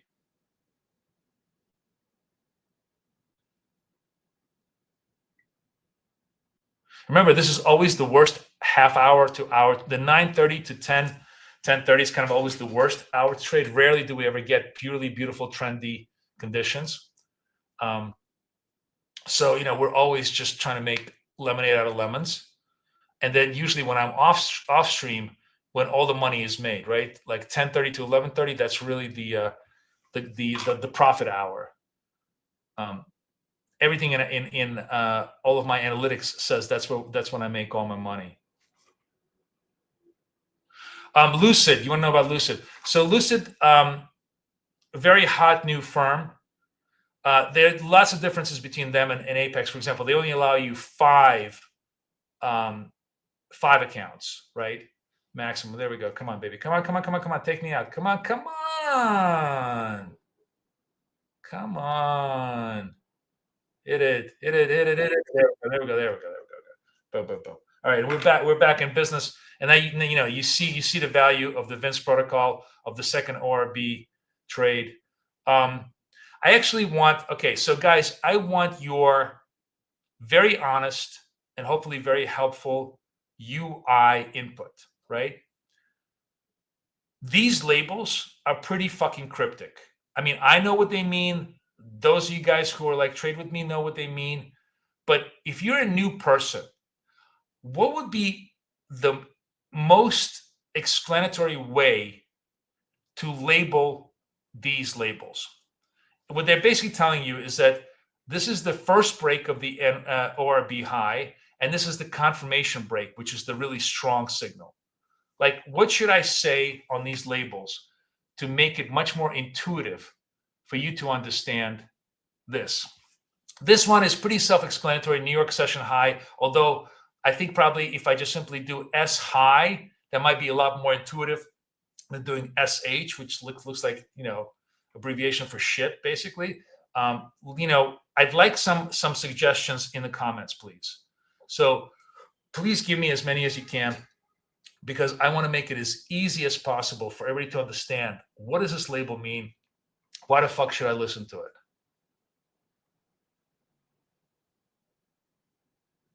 So, back to Lucid. Lucid's different colors. That's actually a good idea. Well, you mean to distinguish between session highs and ORB trades? Like maybe blue for session highs and just green for the ORB trades, so there's a distinction between the two. That's a good idea. But back to actual language. I'll take the visualization as a good suggestion. What about language? No, we're not talking about Christmas tree labels. Fucking listen to what I'm asking you guys. I'm talking about this. We're working on dots ORB. I want to make it as easy for you to understand it. What should I put on the label?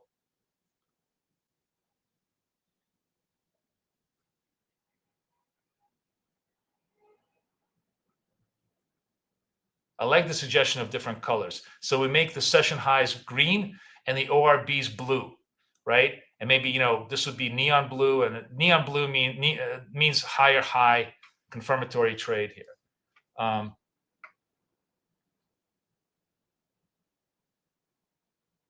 Would it be easier if I said NYORB entry, NYORB confirmation as 1, 2?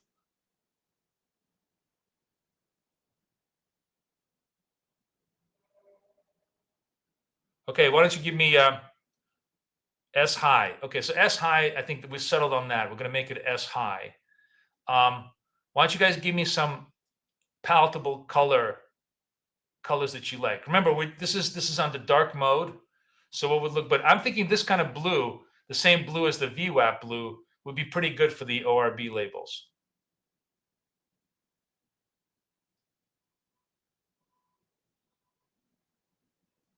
All right, guys, I'm watching this right now. And again, this is a failure of session highs, right? If this kind of stays a failure of session highs, I'm very comfortable shorting this, meaning that it can't make any more session highs, right? We try to run the 2500, and it's just a little too early. Maybe the buyers don't have the juice yet. There's just too much magenta. No, because magenta is too close to the sell side. The sell side is going to be, like the magenta. The magenta is really associated with the sell side. It has to be some kind of a color that's associated with the buy side. Let's give this a shot. We'll sell it. Again, probative trade. No ads unless I show further selling. But the reason I'm coming in is because they haven't been able to make fresh session highs. So I'm gonna front run the idea that they can't. It's just this is a speculative trade, and then the second one will be a confirmative trade. So speculative trades always are always 50-50. If we don't get if we get stopped out, that's it. As I said, we lose on one, we win on two. That's the whole game of how Vince was able to get the first $1 million payout of Apex.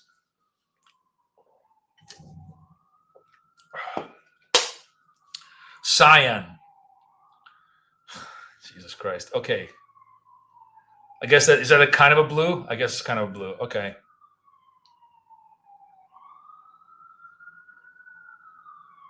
I remember, what's the color of the Miami Dolphins jerseys? Okay, we're gonna go short here now.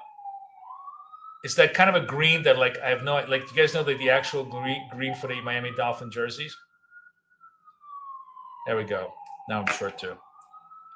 Light blue. Yeah, I was thinking this kind of. What about this kind of a blue as the VWAP, or maybe even a little bit lighter? That should be pretty good. That's a good contrast on the thing, right? Teal. That's it, right? So when my daughter, who just got by mitzvah, she was literally 6 years old, right? And she's coloring, right? And she's painting, and I go, "Oh, that's really nice. What crayon would you like?" And she goes, "Teal." And I'm like, "What the fuck is teal?" I am I'm basically just have the rainbow colors in my head. It was just hilarious. The kid knew teal at the age of 6, and I didn't know teal at the age of 50. And then somebody told me, "Oh, it's the color of the Miami Dolphins, t-shirts, shirts," and I was like, "Oh, okay, that's what teal is like." But I was like, I literally didn't know the meaning of teal. So when you say cyan, it's like her telling me teal,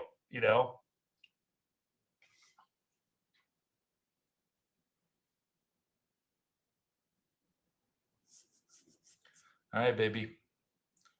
Let's see if we start trading off the session highs.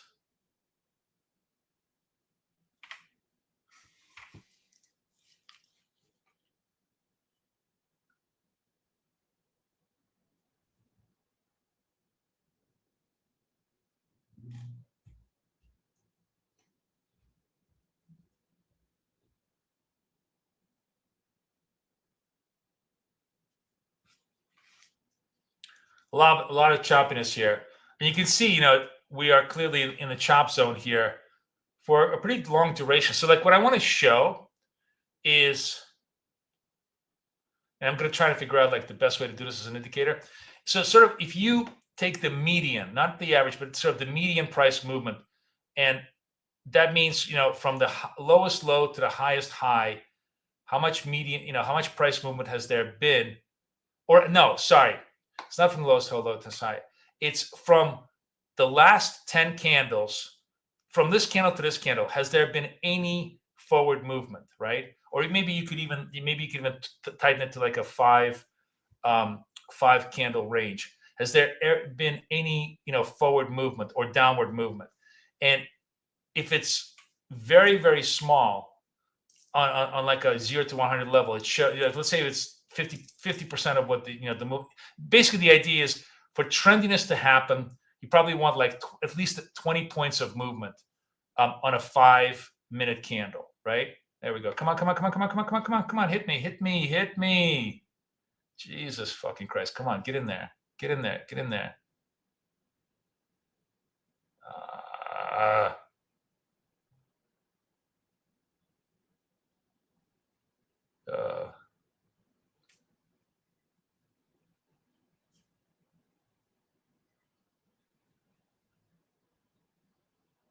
All right, we're going to take it. I have zero patience for this thing.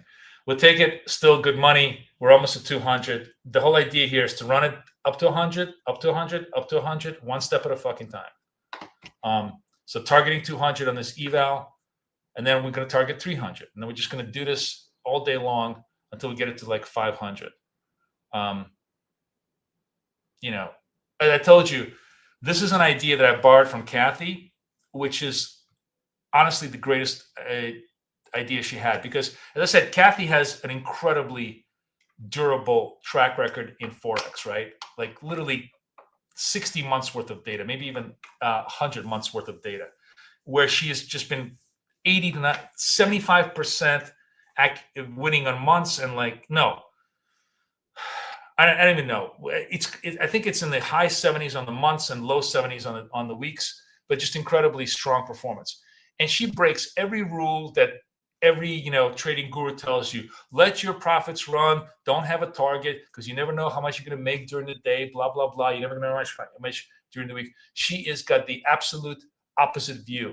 She targets 100 pips a week like clockwork. If she makes more, great.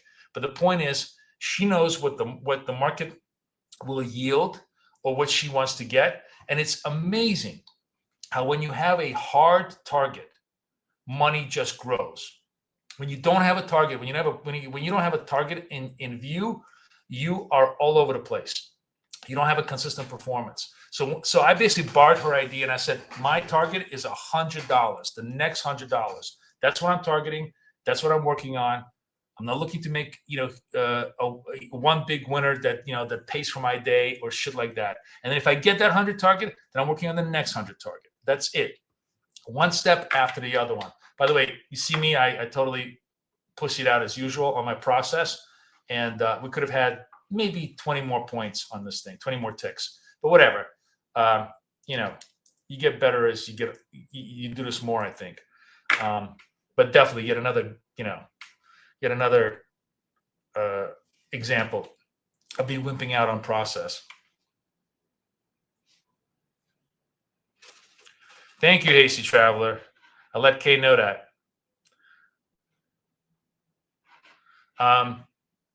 So yeah, I mean, that's the game plan as far as this. Okay, so here we go. We broke ORB to the downside. You guys still haven't given me nobody's given me a suggestion on what to name this thing. This is the confirmatory signal for the downside, and NY ORB confirmatory signal to the downside. And this is like going to mid already. Jesus, I don't know if this is totally in danger of retrace here, but we're going to take it because that's the process trade. But this is break the ORB to the enter the ORB, after breaking it to the upside, and then this is the confirmatory signal. So let's wait, see where it settles, and take it. Should I just call it confirmation? Can I call it NY ORB entry for signal 1 and NY ORB confirmation for signal 2? Would that be useful to you guys? I'm going to go to 15 on this. See if I can get it done. Give me a yes, please, or just a +1. I want to make it as intuitive as possible.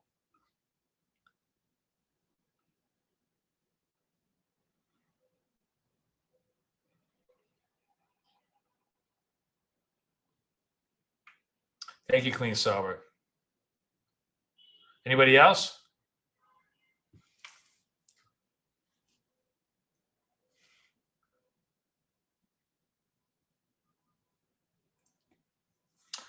All right, guys, I have a little free time with you guys today, so let's hang till 11. Let's see how it plays out till 11 today, because we're now entering into what I call the profit hour. Let's see how good. Fuck it. Oh no, it's not quite there. I was like, I didn't have so it's gonna just retrace me out. Fat candle retraces me out. All right, we hang tight. Like I said, the key thing with sort of like the Vince protocol is that you have to prepare for small bleeds, and they're fine. Like, if you just kind of make peace with small bleeds, you're going to be paid so much more. Look at this fucker just coming right back down. If I get a red dot, I'm going to go back into it.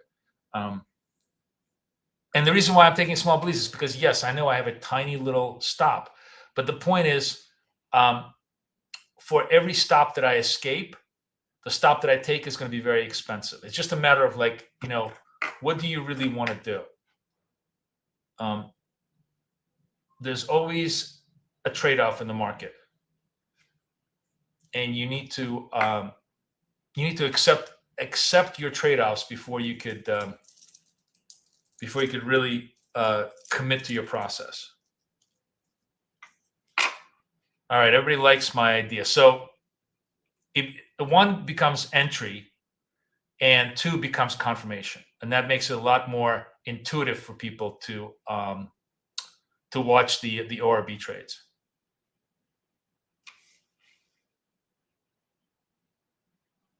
And honestly, I'm gonna rejigger the contra trend trades by putting the entry label on here. That's up to you whether you want to take it or not. But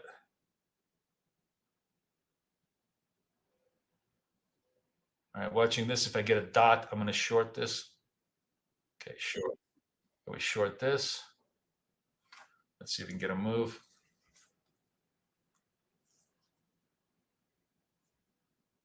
And as I said, we finally started. I mean, you see, we were in chop. And had I needed to pay more attention, obviously. I wasn't paying attention. We were in chop here. And eventually you break chop, and that now comes trend. Now, how much of this trend is going to last? If we're lucky in the profit hour, well, there we go. That one got done. The trend lasts for 20, 30 minutes. That's 3 or 4 double profit trades for us. It's you want to think about it that way. It's 3 or 4 double profit scalps for us. That's the money. That's the money in the bank. That's what we sit around and wait for as we're trading. But in order to catch that trend, you got to start from here. You got to be willing to bleed it out because you don't know when chop is going to end. There's always a trade-off to what you want to do. Now I have an A2, which is a high quality sell signal for me. I'm going to sell it here. Again, let's see if the trend, if they want to run the trend. This is the red line on the bottom here is the ORB short, is the short area. And that trend retraces. That doesn't look like we have the A2 comes back and makes me eat the stop. Oops, sorry guys. I'll be right back. Guys. Just one sec. Damn. I spilled some coffee. I'll be back.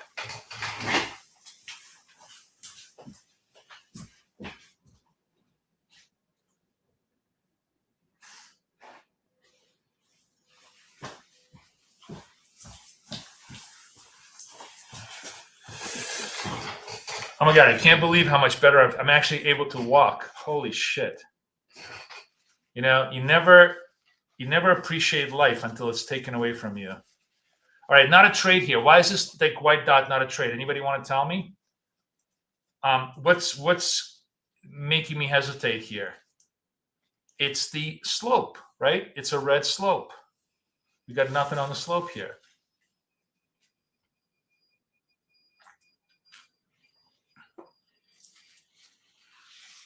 So we're trading mid-level ORB. Upside is up here. This is sort of the first sell-off off the run towards the 25,000. Let's see if the longs can run the show.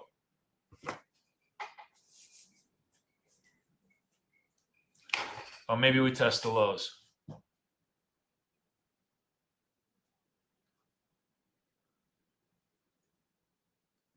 All right, so let's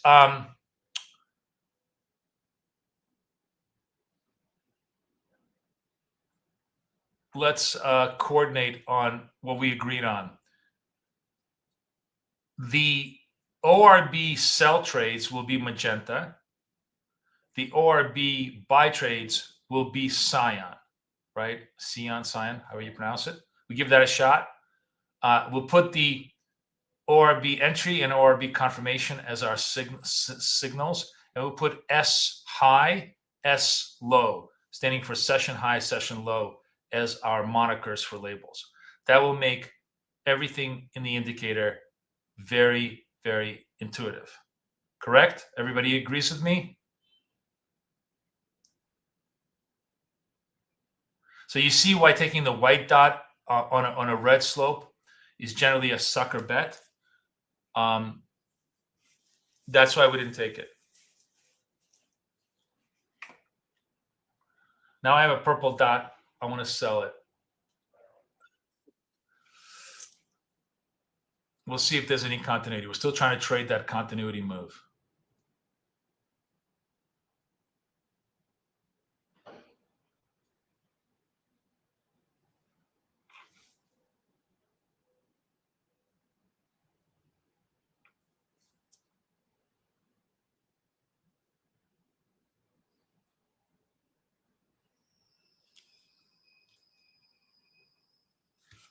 ticks, getting an A2 confirmatory signal. 22 seconds left. If we get the trade, if we'll we get take profit before we hit the trade, but that's fine because now we're entering into the ORB sell zone with an A2, big candle, 3, 2, 1, selling it. I was selling it. If we get retraced, we get retraced. That's just the nature of the beast. It's a big jump the other way.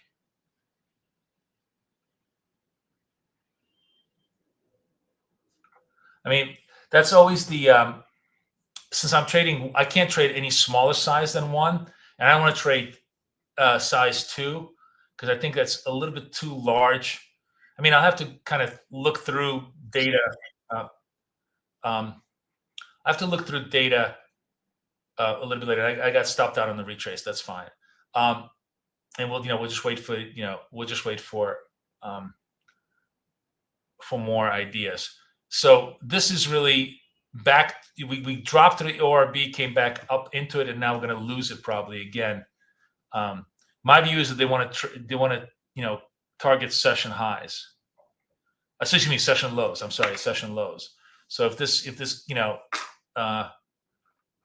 this holds below the ORB, we want to be short this product, but we'll see. I'm just as flexible taking the entry back into ORB if they can hold this for another candle. They're very like. As a matter of fact, you know what? I'm gonna wait. So getting a white dot, but again against a green slope. I'm really gonna wait until the slope turns green before I want to take any long trades. Slope is really a good, the best filter for us as to whether the selling or the buying has stopped.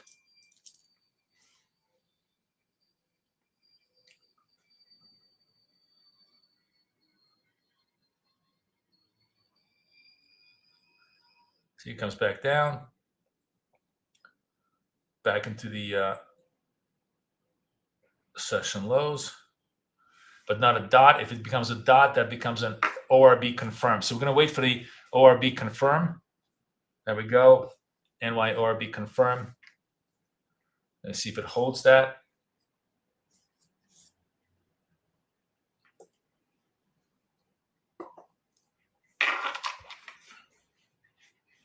Definitely holding. The other cool thing, I mean, I cannot tell you, when those of you guys who love to trade support resistance, there is no greater help than session high, session lows, and support. You literally see just price action holding and then reversing at those points all the fucking time, especially Asia, London.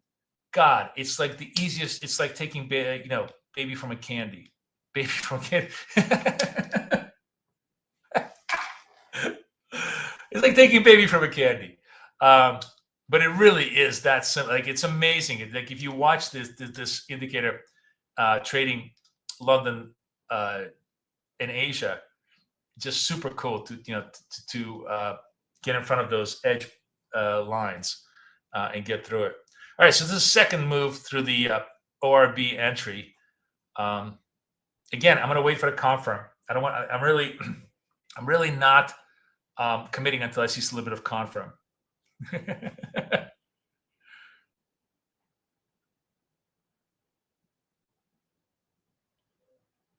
Stop is for me your great confirmation trade signal.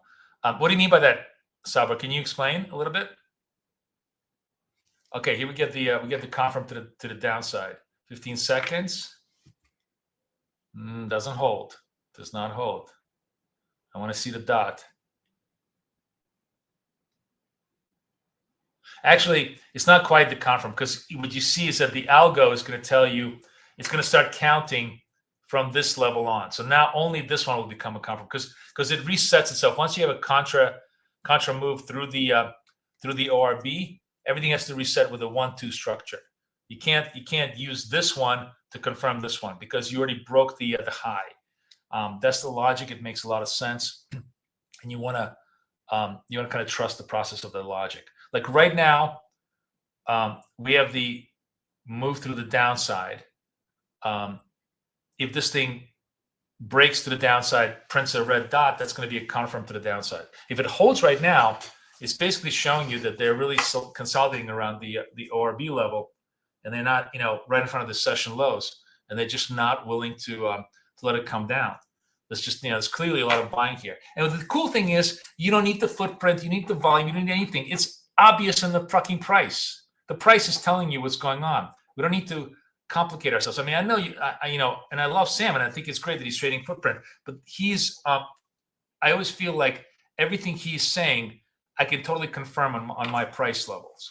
Like, as a matter of fact, you saw me, I was trading with him, and everything he was showing, I was confirming. And a lot of times I was even a little bit ahead of him in saying that, hey, I have a buy signal. You're still fucking around with waiting for confirm on the footprint.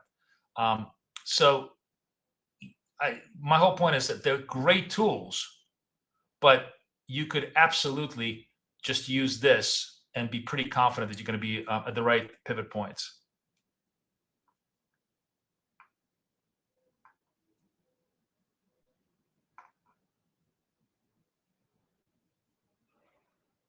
Okay, sounds cool. Sauber, sounds cool. Sorry.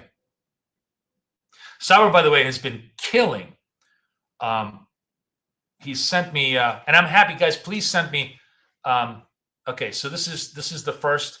This is the confirm back in the thing. Yeah. Oh, red slope. Oh, I see. You take short of all the indicators, but you need red slope. Oh, so sorry. You know, you spelled slope slop, and I'm like, what the fuck is it? Are you talking about chop slop? Is that what he meant? But you mean slope. Now I understand what you're saying. He's taking reds on against the red slope and just making bank. So here's something interesting that I want to share with you. I hope he's okay with me sharing with you. Saber sent me screenshots of his weekly results, which were amazing. He's like green in the triple digits, even in 4 digits, a couple of days. But it doesn't come easy. He was green 4 digits. He had 445 trades that day. That I know it's insane for a lot of people, but it just point that when you're scalping, as long as you're trading process, it's okay to do lots of trades, right? And it's great to do lots of trades on prop accounts because you never pay commission. The commission, you know, it's all built into the flow. So that's why I love doing this. You know, you could do 100 trades today, and you'll be great. You know, you'll be net positive. Like, what does it matter how many trades you do as long as you're positive, right?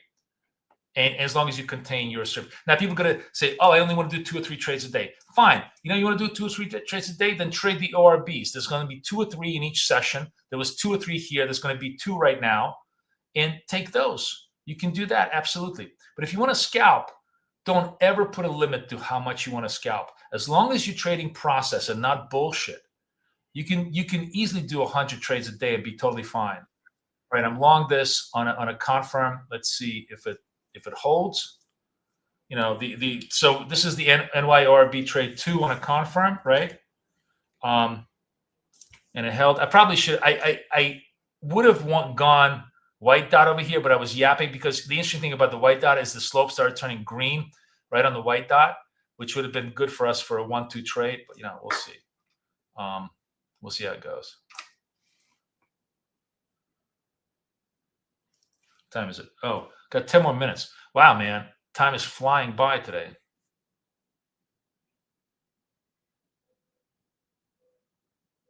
Yeah. You scalp with mini lots or micro lots? Oh, the confirm did not work. We're back into ORB, into the sell zone. So this time I'm actually going to take the sell side because this is a pretty big reversal. Man, maybe I get chopped out again. We'll see. But if I get a confirm to the downside, I'm going to add to this position. This is a pretty big reversal off the ORB. So they clearly want to take it to session lows here, which are like 36.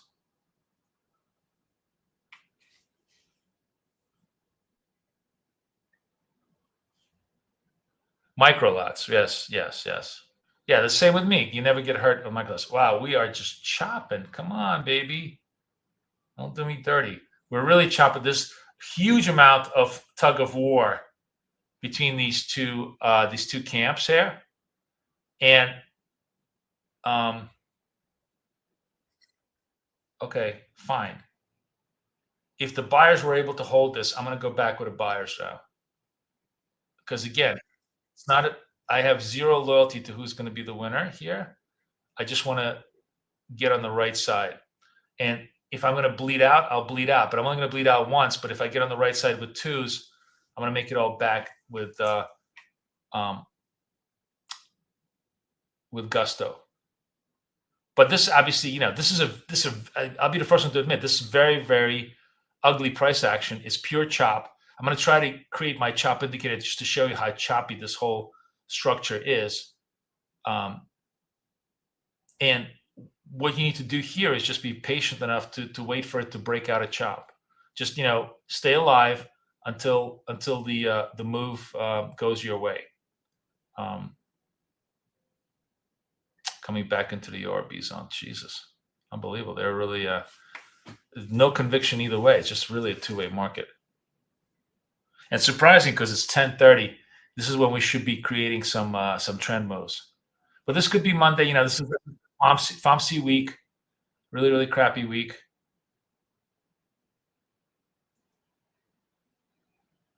Now I'm making session lows. Thank you, Saber.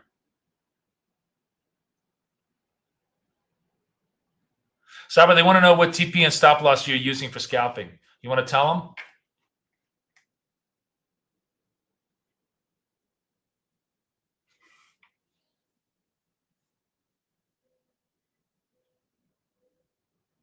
Okay, confirm to the red side.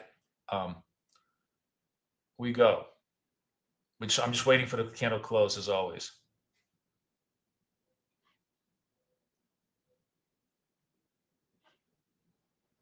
And remember, I missed a couple of, I missed this trade over here, which I should have taken. That would have TP'd me out. Would have been a little bit less, most sell. Jesus, I'm late. I should not be talking and trading at the same time. All right, we confirm down. Session lows over here. Let's see if they want to run them.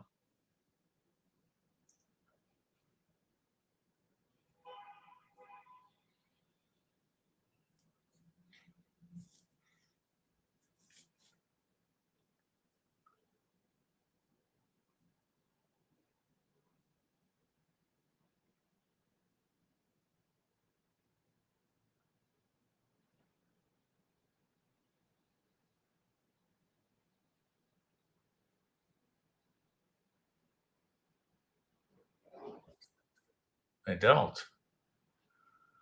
Where's my slope here? Is my slope turning positive? Yes. I was going to say, if they don't want to run them, I think this is going to be a big pop. I'm going to get long here. I'm actually going to get long twice here. And I will get behind, just give myself a little more room here. Because I've seen this 1,000 times. This is the ball underwater trade. This is where the shorts thought they were going to take the lows. They couldn't do it. The longs are going to squeeze the fuck out of them right now. Hopefully. I have seen this trade 1,000 times. So now I'm long 2. And if this stays white, I'm going to add to the position.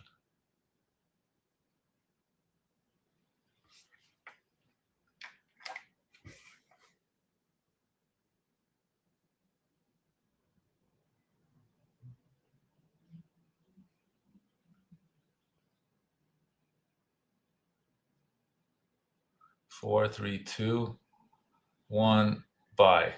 Now long 3. We're going to put all of our targets over here. Let's see if we can pop it. Pop it, pop it, pop it. Come on, baby. Pop it, pop it, pop it, pop it, pop it, pop it, pop it.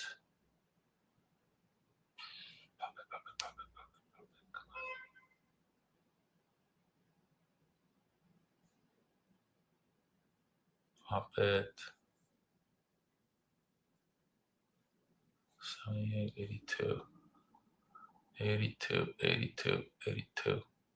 Come on. 81. Go. There we go. Popped it. Right back in business. A couple of bad trades just, because I was yapping. Probably net overall, I would have been closer to 200. But, I'm back to 100. I'll when I go off stream, I'll push this 200 before the end of the day. No problem. I pushed this one almost to 26. I'm going to try to push it through 26. I pushed this one from 5 to 6. I'm going to try to push it next to the 700. And that's the game plan. That's it. Just trading it this way. Sorry, Saber, I just looking at your comments here. Are you talking about ticks? 200 ticks? Sorry, your plus 80 is your target, so 20 points is your target. What's the reversal 200? Is that like 50 points target? Dollars. Oh, you're just trading dollars. You're just trading for $80 target. Can you give us an idea? How many micros are you trading? Is that 5? So you're really going for like totally Okay, so 5. Let's you know let's explain it to everybody else. So 5 contracts times 4 is $2 a point. So $10. So 8. So you're trading for 8-point targets. He's trading for 8-point targets, and then on the 200, he's trading for 20-point targets on a 5. Correct? Let me just see that. 200 divided by 5. 40 ticks. Yeah, 40. 40. It's 40 ticks. No. Hold on.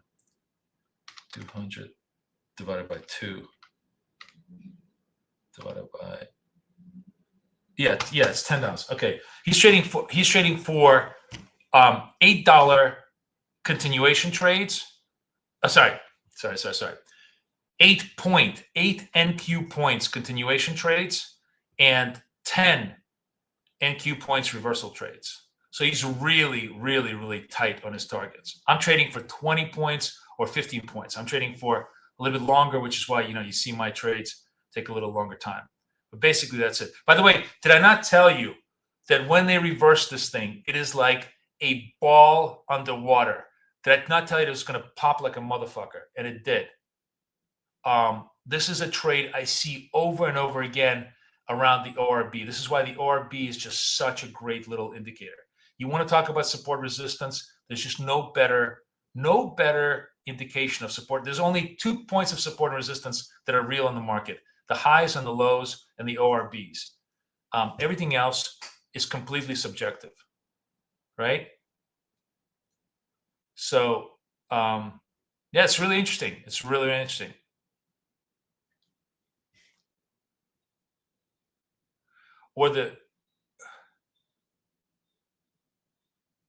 Yeah, that's awesome. Good for you. Good for you. You're trading well, and you notice he doesn't care. I'm sure sometimes he hits like 3 losers in a row. Sometimes he's down 600, 800. He just keeps on trading, and by the end of the day, he's up 1,000. That's literally what's happening, because he's been showing me his P&L like every week. And and by the way, if you guys feel free to share with me, and if you, I'll obviously hide your identity if you don't want to, but I would love to be able to share those P&Ls with everybody, to show people who are trading with us how well it works for people once they absorb the structure. Like if you want to share with me your weekly runs, Monday through Friday. And by the way, we all know. So should I do this with you guys one more time? I have 5 minutes. Let's do this. Wow, we're really, really running late today. But let's go. I'm going to show everybody who's new why you want to bookmark this page, because you can do instant trade analysis for free. I'm going to give you everything. I'm going to give you is totally free, instead of spending $600 on TradeZilla. So let's go to TradeAvate. I'm going to show you I'm going to do instant trade analysis from my accounts in TradeAvate. Okay, so here we go. Step number 1, we're going to go to the reporting function, and we're going to go. Let's just do my real accounts, and I'm going to do it this week. No, I mean, maybe let's do it last week. Okay, let's just do it this week. It's going to show virtually nothing, but let's just do it this week. All you got to do is download CSV. Go to the next account. 54. On this, there's nothing here. I haven't traded this week on this. Okay, fine. No, then if there's nothing, there's no point in doing it. 63. Okay, this one doesn't work because that would have burnt. 47. Oh, you know what? Okay, this is gonna suck. Let me do it. 65 last week. Let me do it. Let's just do it this month. Who cares? I'm gonna show you the whole month. I'm gonna show you this whole month. Okay, download CSV 65, 54. Download CSV 56. Wait, which account? Hold on, let me just make sure I got the right accounts.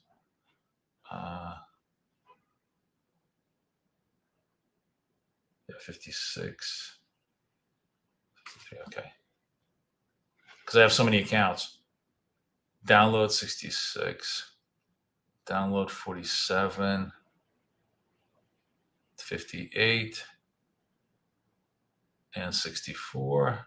Okay, these are all funded accounts, right? So now I downloaded them all. All I got to do is go into the Tradeovate Analyzer, hit this, and it will say upload your CSVs. And I'm going to do these, and I'm not going to count the this one, I think. This one. Okay. Open. So we have all these accounts. Now you just got to hit Analyze All Files, and you get the full P&L. This is this month. This is what I did this month in all my accounts. 1,000,000% free to you. You can do all of this, and it's even better. This is my equity curve. What did I say about like never trust the 45-degree equity curve? This is really kind of a bullshit. Well, no, you could see me dragging. You can see me dragging over here. These are all legitimate drags. So this is actually a legitimate trading curve. And you see, by the way, all my money is made 11 to 12, right? This is where we make all the money. And then 12 to 1, right? Unfortunately, not on stream. Gives you all of your analytics that you want, every single analytic you want, the P&Ls, the average drawdowns, max win rates, time and friends. But here's the best part. You can write yourself notes. I am an okay trader. But guys in my room, kill it. Just for fun. I'm going to tell you, you obviously want to write serious notes to yourself, right? And then you just hit download report. And it's going to generate the report. And now I have the report. And now you can literally save the report. See? With the notes. I'm an okay trader, but guys in my room, kill it. It tells you everything you did in the report in a PDF form. Now you have it saved. I just saved you $1,200 from TradeZilla by using this for free. So go knock yourself out. Very, very important to do this once a week. You don't have to do this every day, but once a week just to see what you're doing right, what you're doing wrong, where the numbers are. It really helps you out. And this is the month where I said I'm going to $100 targets. And you can see how tight and clean my P&L has been as a result of this, right? The most important thing, what the most important variable you want to look at, and that's what the prop firms all look at also too, when they try to put you on live, is this one. This is actually really pretty good. This is the profit factor. All they care about is your wins. Why is this not working? Oh, because it's a PDF. It's not a browser. It's 175, right? They want to see 1.5 or better. If you have a profit factor 1.5 or better, you are on the right side of history.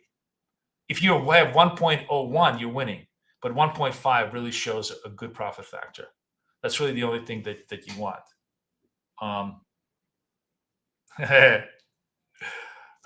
Anyways, it's all about you. It's really not about me. I'm just showing you the setups. It's for you guys to convert all this into money for you. That's why, I hate every fake guru. I don't know. Have you guys followed the whole Tory Trades thing on the internet? Holy shit. If you haven't followed it, right?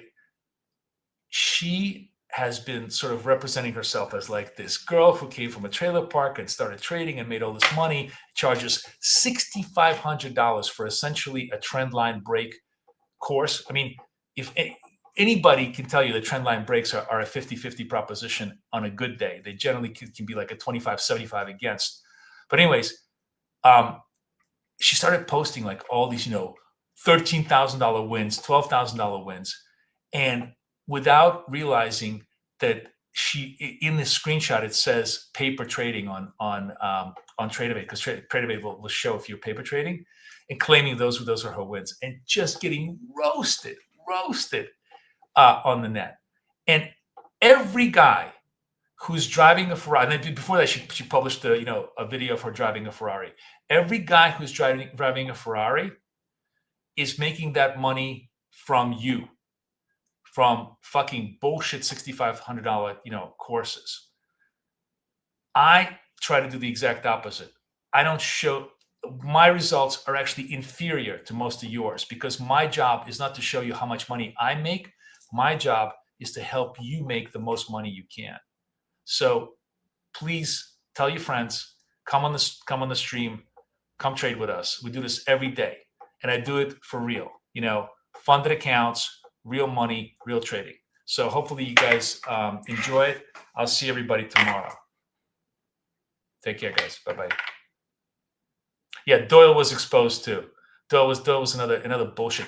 Anybody who is sitting in a plane in an expensive car and showing you how much money they have is trading fake. 100% guaranteed. They have never placed a real trade in their life. As you can see, I place trades all the time. I show lots of ugliness in my trading because that's real life.